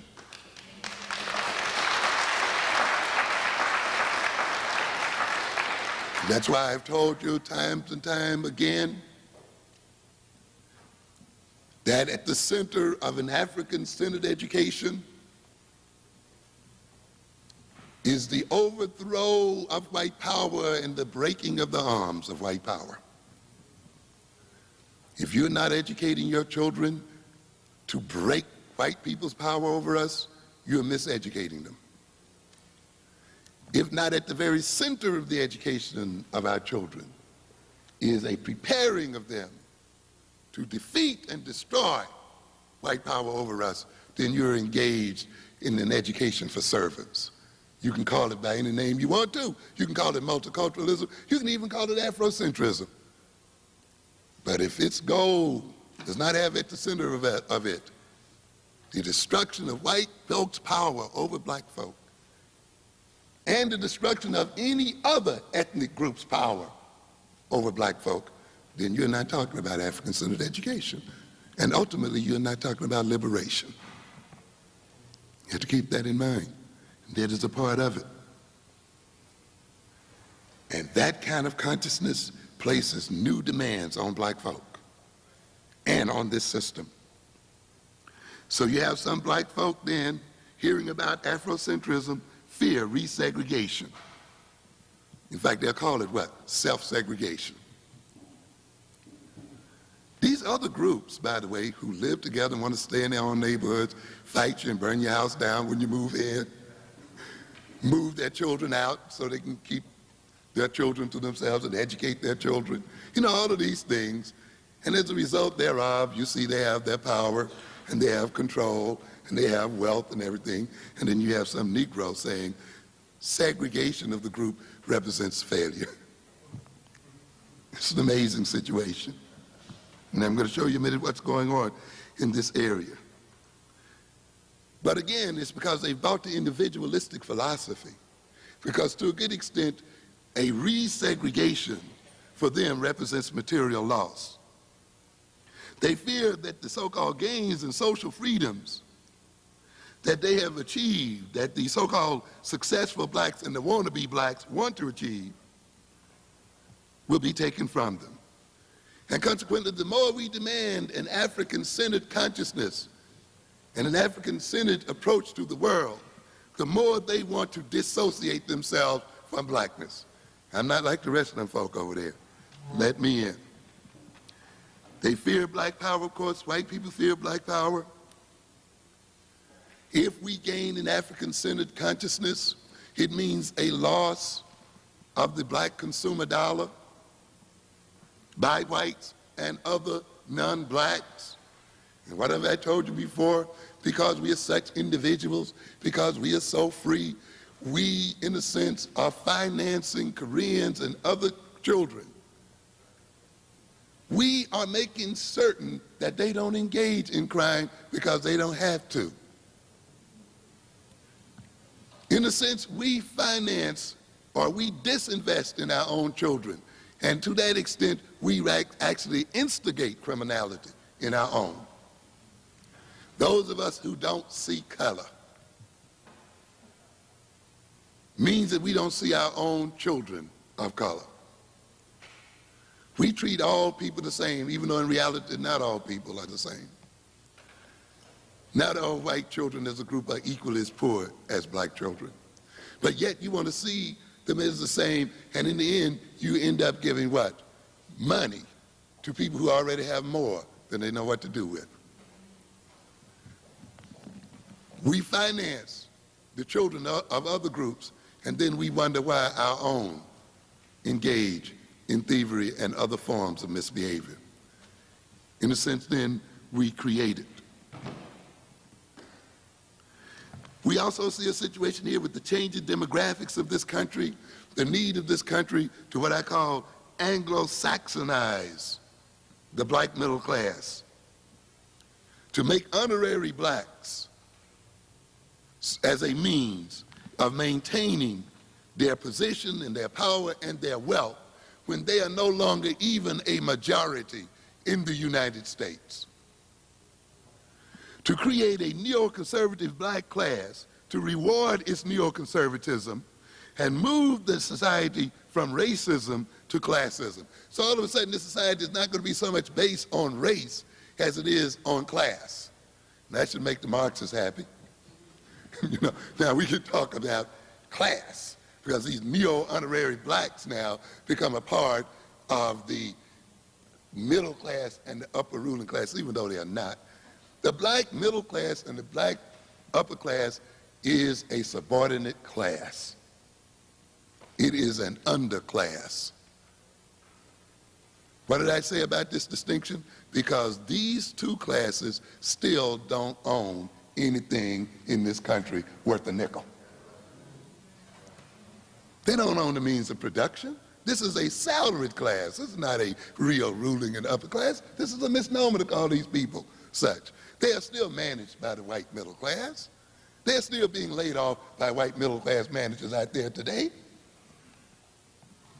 It is still an underclass, but you're going to create this idea of equating these Negroes with being white, and so they're in the same class with white folk. You're not in the same class with white folk. I don't care how you dress, how you talk, how you walk, what school you go to, and how you look at the world. In fact, as I've often said, I wouldn't regret it too much if black people really acted like white folk. You know what I'm saying? Yes.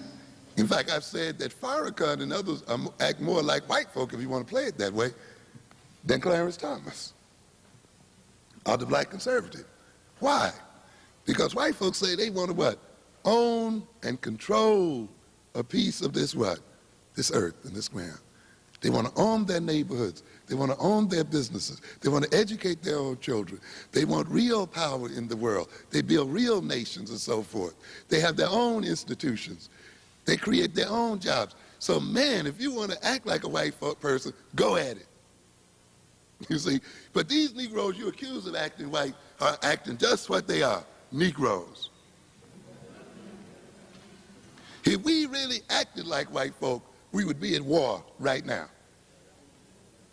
We would be in the business of taking from them the wealth that they have stolen. We wouldn't be concerned with obeying their laws and their rules and all of this business. We would get it the way they got it. Reach in and what? Take it. And then impose our own what? Rules and laws and legitimize our own criminality. That's what white folk do. You go to white schools, they still don't teach you to be white. No, you think you're going to Yale teaching you to be white? You're being taught to be a bigger Negro than ever. Just the fact that you're at that school should teach you something. Where's your own? Where's your research universities? How are you going to protect yourself against the onslaught of AIDS and other disease, using your own research institution, using your own hospitals, using your own defense establishment against germ warfare and so forth? You're not being taught to act like white folk, you're taught to act like Negroes. So the Afrocentrism invoked in whites and among blacks a need and particularly among whites, for a degraded black mass to maintain its social cohesion and economic dominance. In other words, ladies and gentlemen, this whole social system is maintained by the degradation of black people.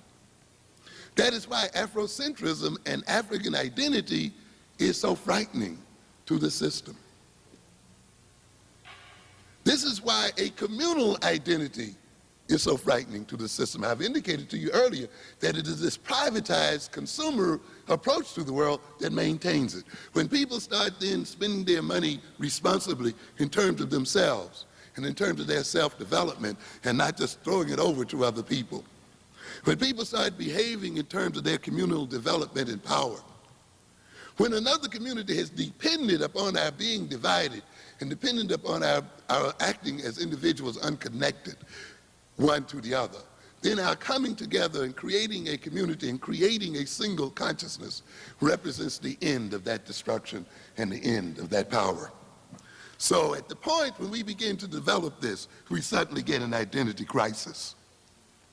It was stated in the Time magazine very clearly that the development of ethnic pride in non-white people threatened the social cohesion of America, because it was the lack of that pride that maintained it. So then, as we'll end it here, and I just want to look and mention just some other things here. And again, I say it's good to look at the format of things and look at the timing of things. At the same time that we are having a so-called identity crisis in the black community, and at the same time, we are accused of being engaged in racial fascism and so forth. At the same period, it's interesting that you get a whole spate of articles in these very same papers that talk about the great ethnic growth and development of other groups. Again, in the living section of the New York Times, Wednesday, December 11, 1991, along 90 blocks of New Jersey, a new world of Latin taste. Is it wrong for these people? I don't see any condemnation of this group of people. 90 blocks. And it goes on and on for page after page, talking about this unpeeling the multiple strata of Latin cultural lore on Bergen Line Avenue, and how this avenue, Bergen Line Avenue, which extends for 90 blocks through Union City and West New York, just across the Hudson from Manhattan, and what great delights you will experience when you go over there. What great foods and so forth. What a great essence of culture that we will experience when you go over there. And how this population is increasing faster than any other population in New Jersey. To shop and eat along the avenue where English is seldom spoken is to cover thousands of miles and a half a dozen diverse Latin cultures in an afternoon. Where is the condemnation of the ethnic identity here? And what do we see the result of this, what do we see this ethnic identity resulting in? People creating opportunities for themselves, people creating jobs for themselves, people creating wealth for themselves, people creating economic and political power for themselves. Why aren't they not having an identity crisis? And why is their identity so great while our identity is so bad? Another paper, same time, Tim, I'm talking in the same time frame, just to show you the contradiction here. December 7th, wider mosaic, suburbs jobs luring immigrants. They talk about Tarrytown, 40% of the population, Latino, openly talking about how they're going to take political power in this part of New York City. Not negativity there. Same papers, New York Times, December 2nd, McDonald's rich Taiwanese backer. Here we have on the nook of the 29th floor, a new office building in this city is a 2-month-old company whose 40 employees scribble memos, hold meetings, receive guests, but have not yet manufactured a single product. Now the novice company is raising eyebrows and a few tempers with a plan to pay as much as $2 billion for a large chunk of McDonnell Douglas Corporation. McDonnell Douglas Corporation being the largest U.S. military contractor. How is this coming together, ladies and gentlemen? Because people are acting as individuals, they're buying 40% of this company. Because there's an individual investor here? No. The Taiwan Aerospace Corporation is no fly-by-night operation, rather the high-priority venture of a government with $76 billion in foreign exchange reserves, more than any other nation. So coming together as a group with the consciousness of a group, they come to own American production facilities and American wealth. Same paper talking about an identity crisis in the black community. What do we have going on here? One more we talk. But I just want you to look over the total paper sometimes. Just don't read stories. Look at the total design of the paper and see the contradictions here. Same kind of paper, Thursday, December 25th, the power of the yen winning Asia. The new co-prosperity is displacing the U.S. How the Japanese are displacing the U.S. in Asia as a major investment group there. And stated very clearly, we are investing in Asia because we share an Asian culture. And based on that shared culture, we're going to invest our money here and grow here and develop here. No condemnation here. Next piece, and I'll be through here December 4th. Same time all this identity crisis is occurring. The intractable trade issues with Japan evoke a sense of nation's departure. And it talks in this piece about how Japan has changed its investment from the United States and now is placing most of its investment in Asia. From 1985 through 1990, Japan made direct investments abroad of $239 billion, of which $110 billion went to the United States. During the same period, just $5.3 billion of direct investment entered Japan from all other sources. What? We're investing in you, but you're not what? Investing in us. $240 billion outside, and we only letting what? $5 billion come into us. And now we represent businesses between 1982 and 1987, a growth that equaled 1,000% increase, as against a black increase in business of some 38%. Representing what? Group power and group identity. And those people as individuals, because they belong to these groups, who will own parts of America, who will own wealth, will be perceived and acted and related to as individuals. How can you love all children and not teach your own and love your own? Yeah, we got some people, they just love the world, but they can't love their own.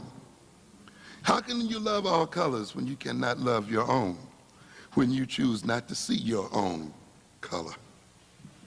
How can you love yourself and be happy with yourself and then want to flee from yourself? How can you love to kiss your own lips and hold yourself in your own arms? Talk sweet talk to yourself, laugh at your own jokes, and then want to be someone else. How do you love all mankind and not love your own kind? Aren't we mankind as well? How, if you don't know how to love yourself, how would you know how it feels to love yourself? How would you know how to love someone else if you do not know how to love yourself? And how do you know and how it truly feels to be in love and to love if you cannot feel love for yourself and your own? How dare you talk about love? How can you create universal harmony and unity when there is disharmony in your family and disunity in your community? But yet you're going to harmonize the world. You may not know who you are, but the world knows you. You may not know your name, but the world has given you one, whether you answer to it or not. There is only one way to go, ladies and gentlemen, and that's the way of reclaiming our African selves and our African minds. And in that way, we regain our African sanity, and our African power. Thank you very much for your attention.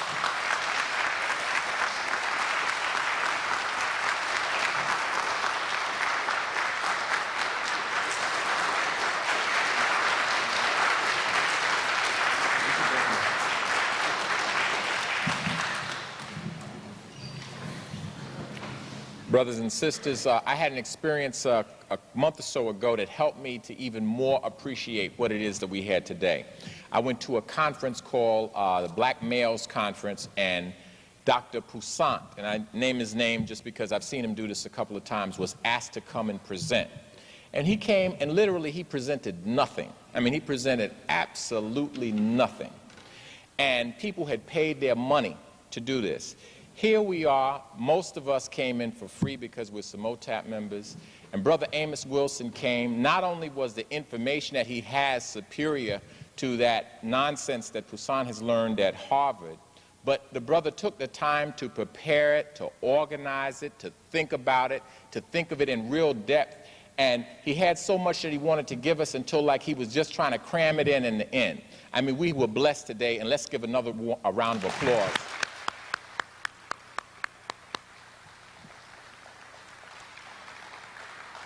Economic reason.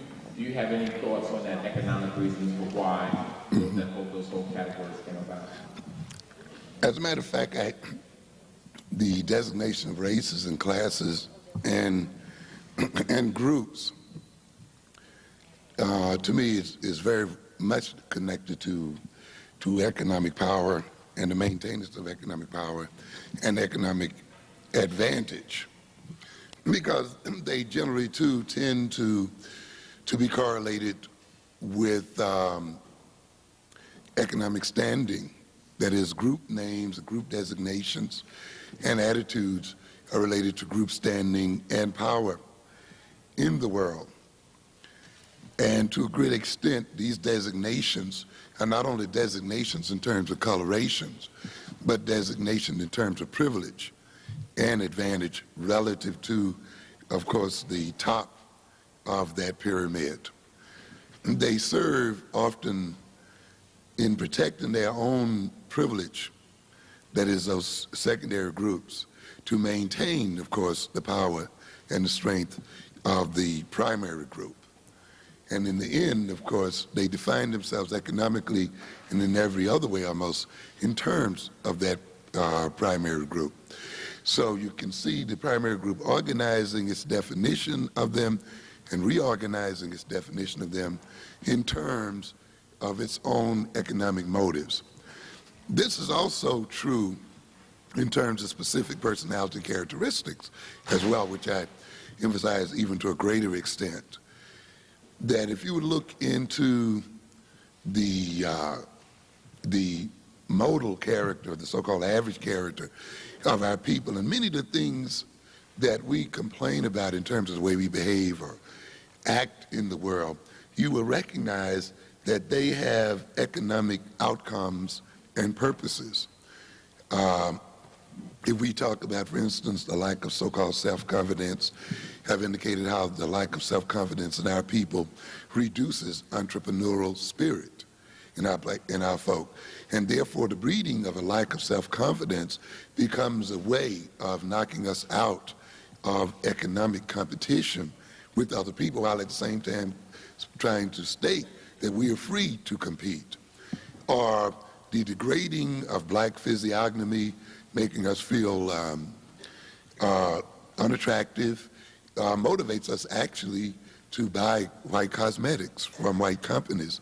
And of course, say in the case of Michael Jackson and others, to actually engage perhaps in surgical operation and other procedures that also enrich other people.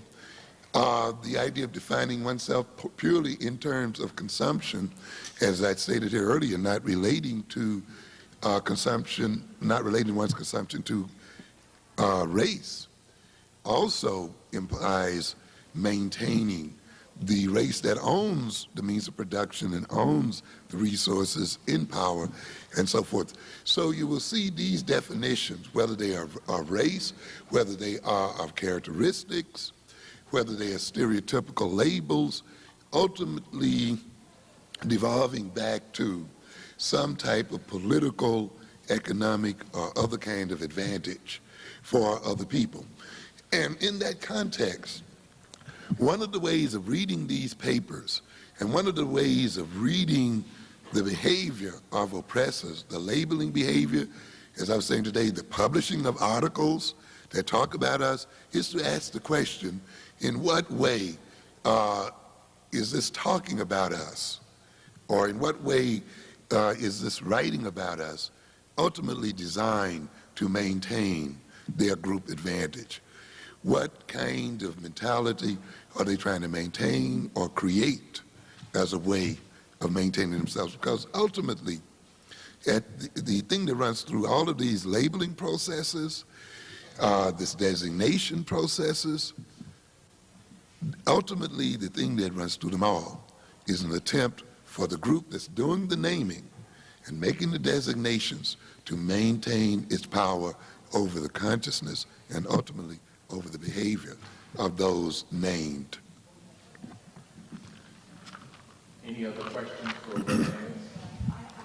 Brother Amos, one of the things that Cleveland Robinson was saying too is, just right in keeping what you were saying, is that it's a way to be able to sell your own children. Do it, pardon me? A way to sell your own children. You know, a planter has a child, and he can get more benefit by selling that child, but not if he acknowledges his child, so he labels it an octoroon. Okay. So it reminds me about market definition. When we tell our children why they should get an education, and often you get the statement so that they can make themselves more marketable. And we sort of talk about education as a tool, the means by which we can sell ourselves. You see, again, and if you look at the way after we define ourselves and define our education, it's defined along market terms. And so you do, again, have that commercial, economic aspect to definition and in terms of power. Yes, ma'am. Professor Amos, my question has to do with the population of black males. And I hope you can answer it. It's probably one that requires research, which I haven't done, and I hope you can shed some light on it. We read continuously about the extinction of the black male, the destruction of the black male, the disappearing black male. And this is psychologically very damaging for Africans to continue to hear this. Do you or anyone that you know of have actual figures, comparative figures on the black male population? Is the black male population disappearing as we are continuously told, or what is actually happening with that population? I don't have any figures other than what would be available to me, and I'm not saying they're not around, than what would be available to me from the Census Bureau. Because frankly, I have not researched those figures. However, I think when people talk about the disappearing black male and so forth, or the extinction of the black male, they are in part referring to the tremendous increase in homicidal deaths, you see, from, say, maybe 2,000 a year in the early 60s or something to 20,000, you know, within a relatively short period of time. And the increases in suicidal death rates in that vein. And those are direct death, you know, just direct killing, direct homicide. And of course, the homicide and suicide through slow motion of drugs, crack, cocaine, those forms of drugs which did not exist prior to particular times. And the increasing number of black males being incarcerated in the prisons, as well as the decline in the life expectancy rate of black males and black people. In fact, we've noted that the life expectancy rate of blacks on the average has declined instead of increased. A great deal of that decline, if not the very bulk of it, can be accounted for through the death of black males. So while I may not be able to give you an absolute number in the fullest sense, the sense of the black male being endangered, being in trouble and being endangered of extinction, I think is generated out of these kinds of figures. The lack of, and the miseducation of black males, the misdirection of black males, unemployment and the other issues we talk about, while it may not kill black males directly, is making black males and ultimately the black group vulnerable to being killed and to death. And this is a part of the concern as well. It has removed our capacity to defend the race. And so we not only talk about the endangered black male as an ongoing and current activity, but as a real possibility in the future.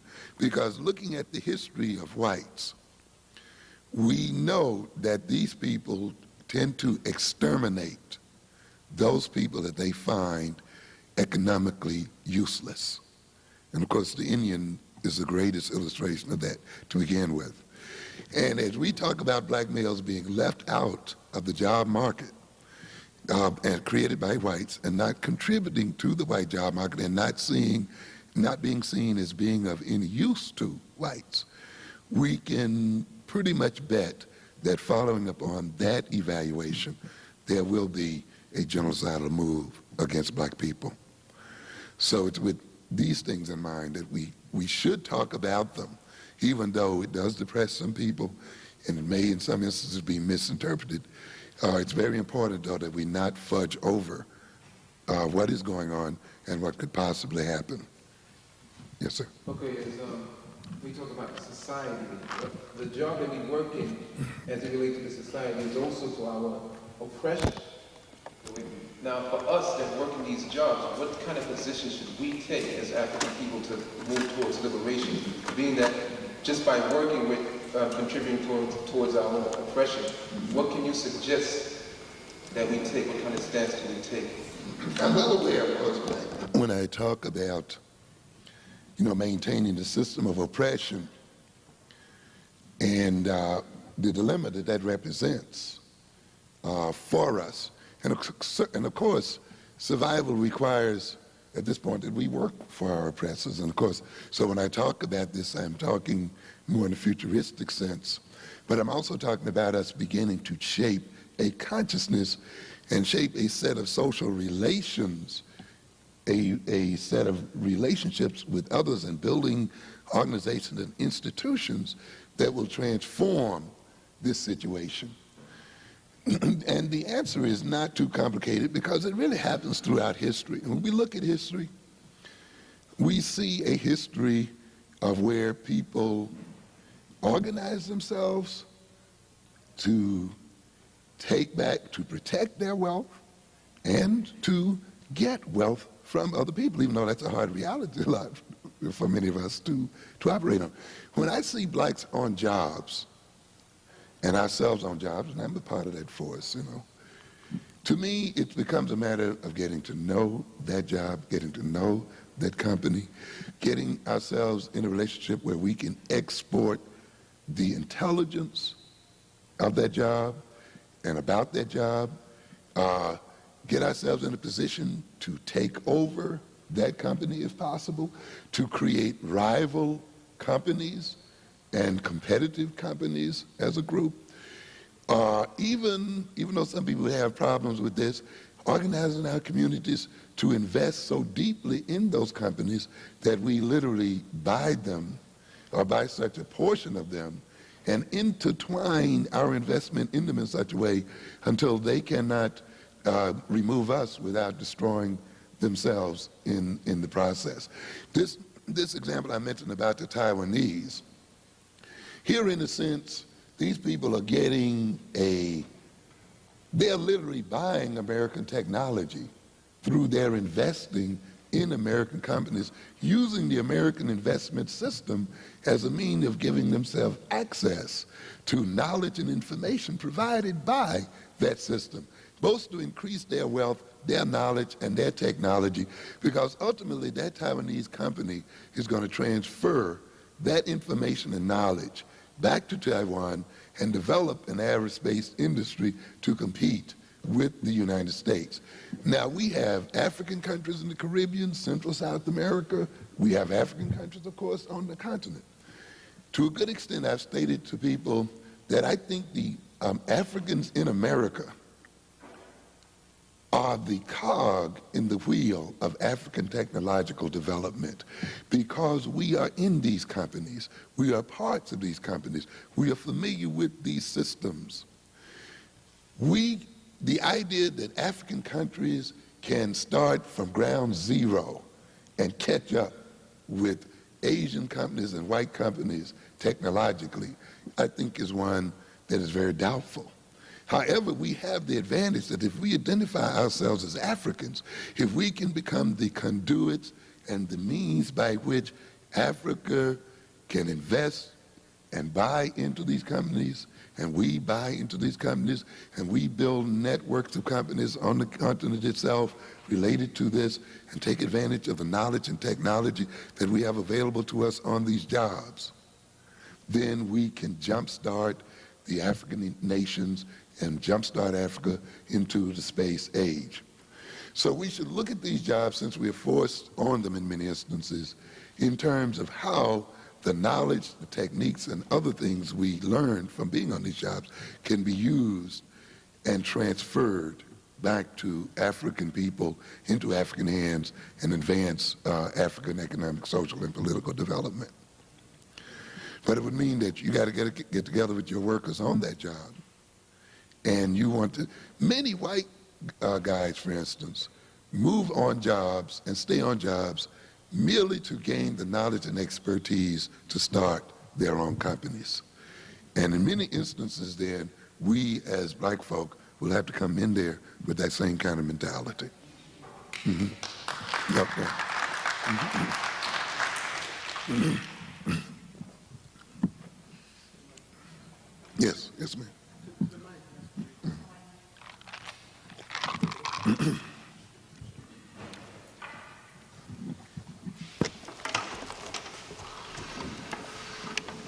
Yes, I would like to ask you a question, but it's more, I need like some advice or suggestions or talk to it. Okay. All right. Politically, like in the community that I'm in, I'm involved in a political party, and I'm finding that they're not really trying to empower the communities so that they could do on their own. Their focus is more on getting better jobs with the county, a better position. Like you were speaking before about, how, you know, I hope I'm making this clear. Yes, Speaking about, you know, buying into the consumption or the middle class values or bourgeois values. And I'd like to know how I could change that around by being involved, because I've been nominated to be a secretary, but I'd like to put input into the committee. But I find when I offer some suggestions about let's change the ideas, how we go about having the people to better understand how they can gain their own political rights instead of us keep continuing to beg as a community for crumbs, and also have outside communities controlling our areas. Like I live in, you know, what's considered a black community or ghetto. But yet it's still the surrounding areas are controlling our school districts, they control the money. How can I just offer suggestions or try to make some type of change within the party that I'm involved with? I guess I'll be honest, I don't know how you're going to change those things. Well, it's not the trying to people, but even to, I know like when I was like finished my master's, they talk about strategy or how to just bring in some different types of thinking to help them to open up to see themselves. Well, you'd have to bring in different types of members, and you have to bring in more people like yourself. And you'd have to become determined if you have a different way of thinking and a different way of doing things, if you want to stay with that organization, then to recruit more people like yourself and make it a determined effort to take it over and to achieve power and influence and try to outnumber those that are in it. and move it. That is definitely one way of approaching it. As one single individual, it's going to be difficult, obviously, for you to make any real change in that organization, because of course those people have, like many political clubs, a vested interest in maintaining the system as it is, and that means they have a vested interest in not hearing hardly anything you have to say, particularly if it's you against the rest of them. And since they are going to be involved in their own self-serving approaches to what they're doing. The other alternative, of course, is while you may stay a member of the group because for whatever reason you may want to develop alternative groups and independent groups, or join, if possible, some independent political groups in the community. Many of these groups need competition. They need other political groups who oppose their position and challenge their position in the community and challenge them for leadership in the community with a platform that goes along the lines you're thinking.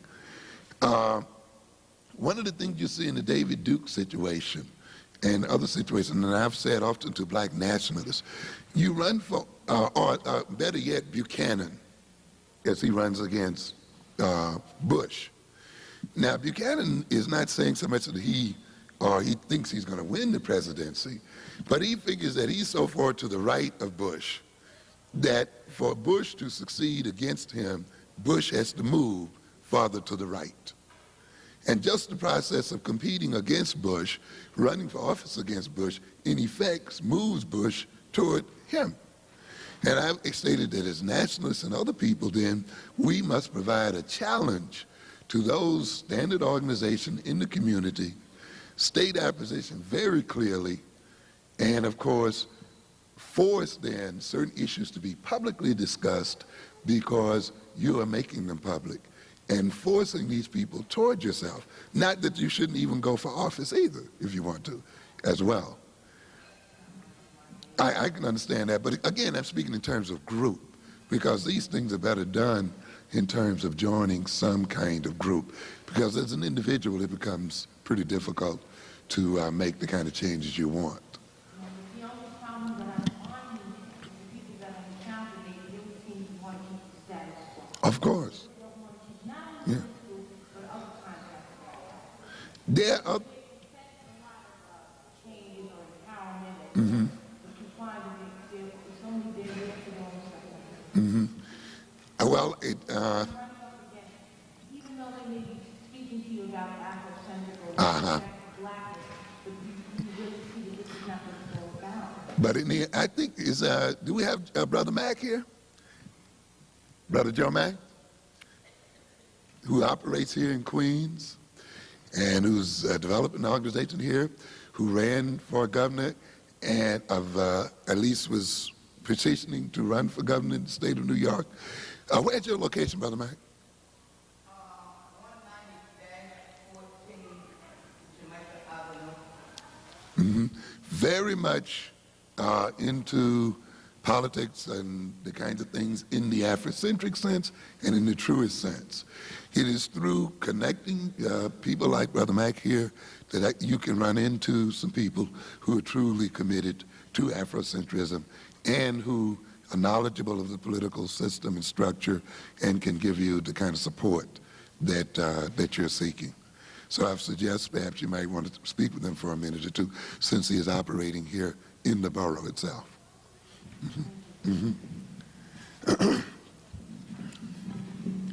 Yeah, I have a 3-year-old son, and he's working on educating a child to be productive Afrocentrically. And I was wondering, what steps could I take into account towards educating him also? What institutions would I might I get him to educate him more formally? I missed the last part. And what institutions might I get him to educate him more formally? Well, of course, the number one education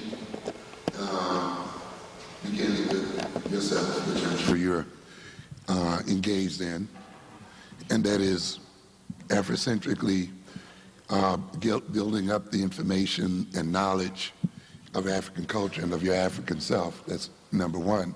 Because the greater part of that education is going to come right out of your house. And in terms of the kind of relationship you have with that child. The greater part of the African-centered education is going to come from the atmosphere that you create, both the emotional and social atmosphere that you create with that child, as well as the physical atmosphere that you create in terms of that child. And making African culture live in yourself and in that house in terms of, from its very decorative nature, in terms of the books, in terms of the conversations that go on in there, in terms of the cultural events that you and he attend together as such, to immerse him into the culture. Not so much to preach at him. You don't have to spend a lot of time preaching, but being a part of African people, African events, African culture, and exhibiting it on all the levels you possibly can. And then, and this is, of course, is an ongoing, never-ending process that's going to go on until he's 18, 19, 20. On top of that, then, learning where the African-centered institutions are, or programs, after-school programs, or evening programs, other things like that, and introducing him to those programs. I don't have any material directly at hand. However, I do have lists of African independent schools and African-centered independent schools that if you want to get in touch with me, I can let you know about where they are here in this borough so that you may want to introduce him there. But also be sure and think of yourself as his most important teacher, you see, and prepare yourself to teach this child, and you can do it. You don't need a formal credentials and all that kind of stuff. You need to immerse yourself in the knowledge of your own culture and into the knowledge of history. And on top of that, build into him through your own work a high level of competence. That means mathematics, reading, and other kinds of real intellectual skills. So that in gaining a sense of competence, he also gains a sense of self-esteem along with his African pride. And with those things, I don't think you should have any problems. The other thing, of course, if you can, is to associate with other African-centered mothers and families like your own, and bring him into contact with those as a part of his social life and his social existence. You can get in contact with me about some specific programs if you want to a bit later on. I guess this is it. Thank you very much for your attention. Looking forward to seeing you again soon. Thank you.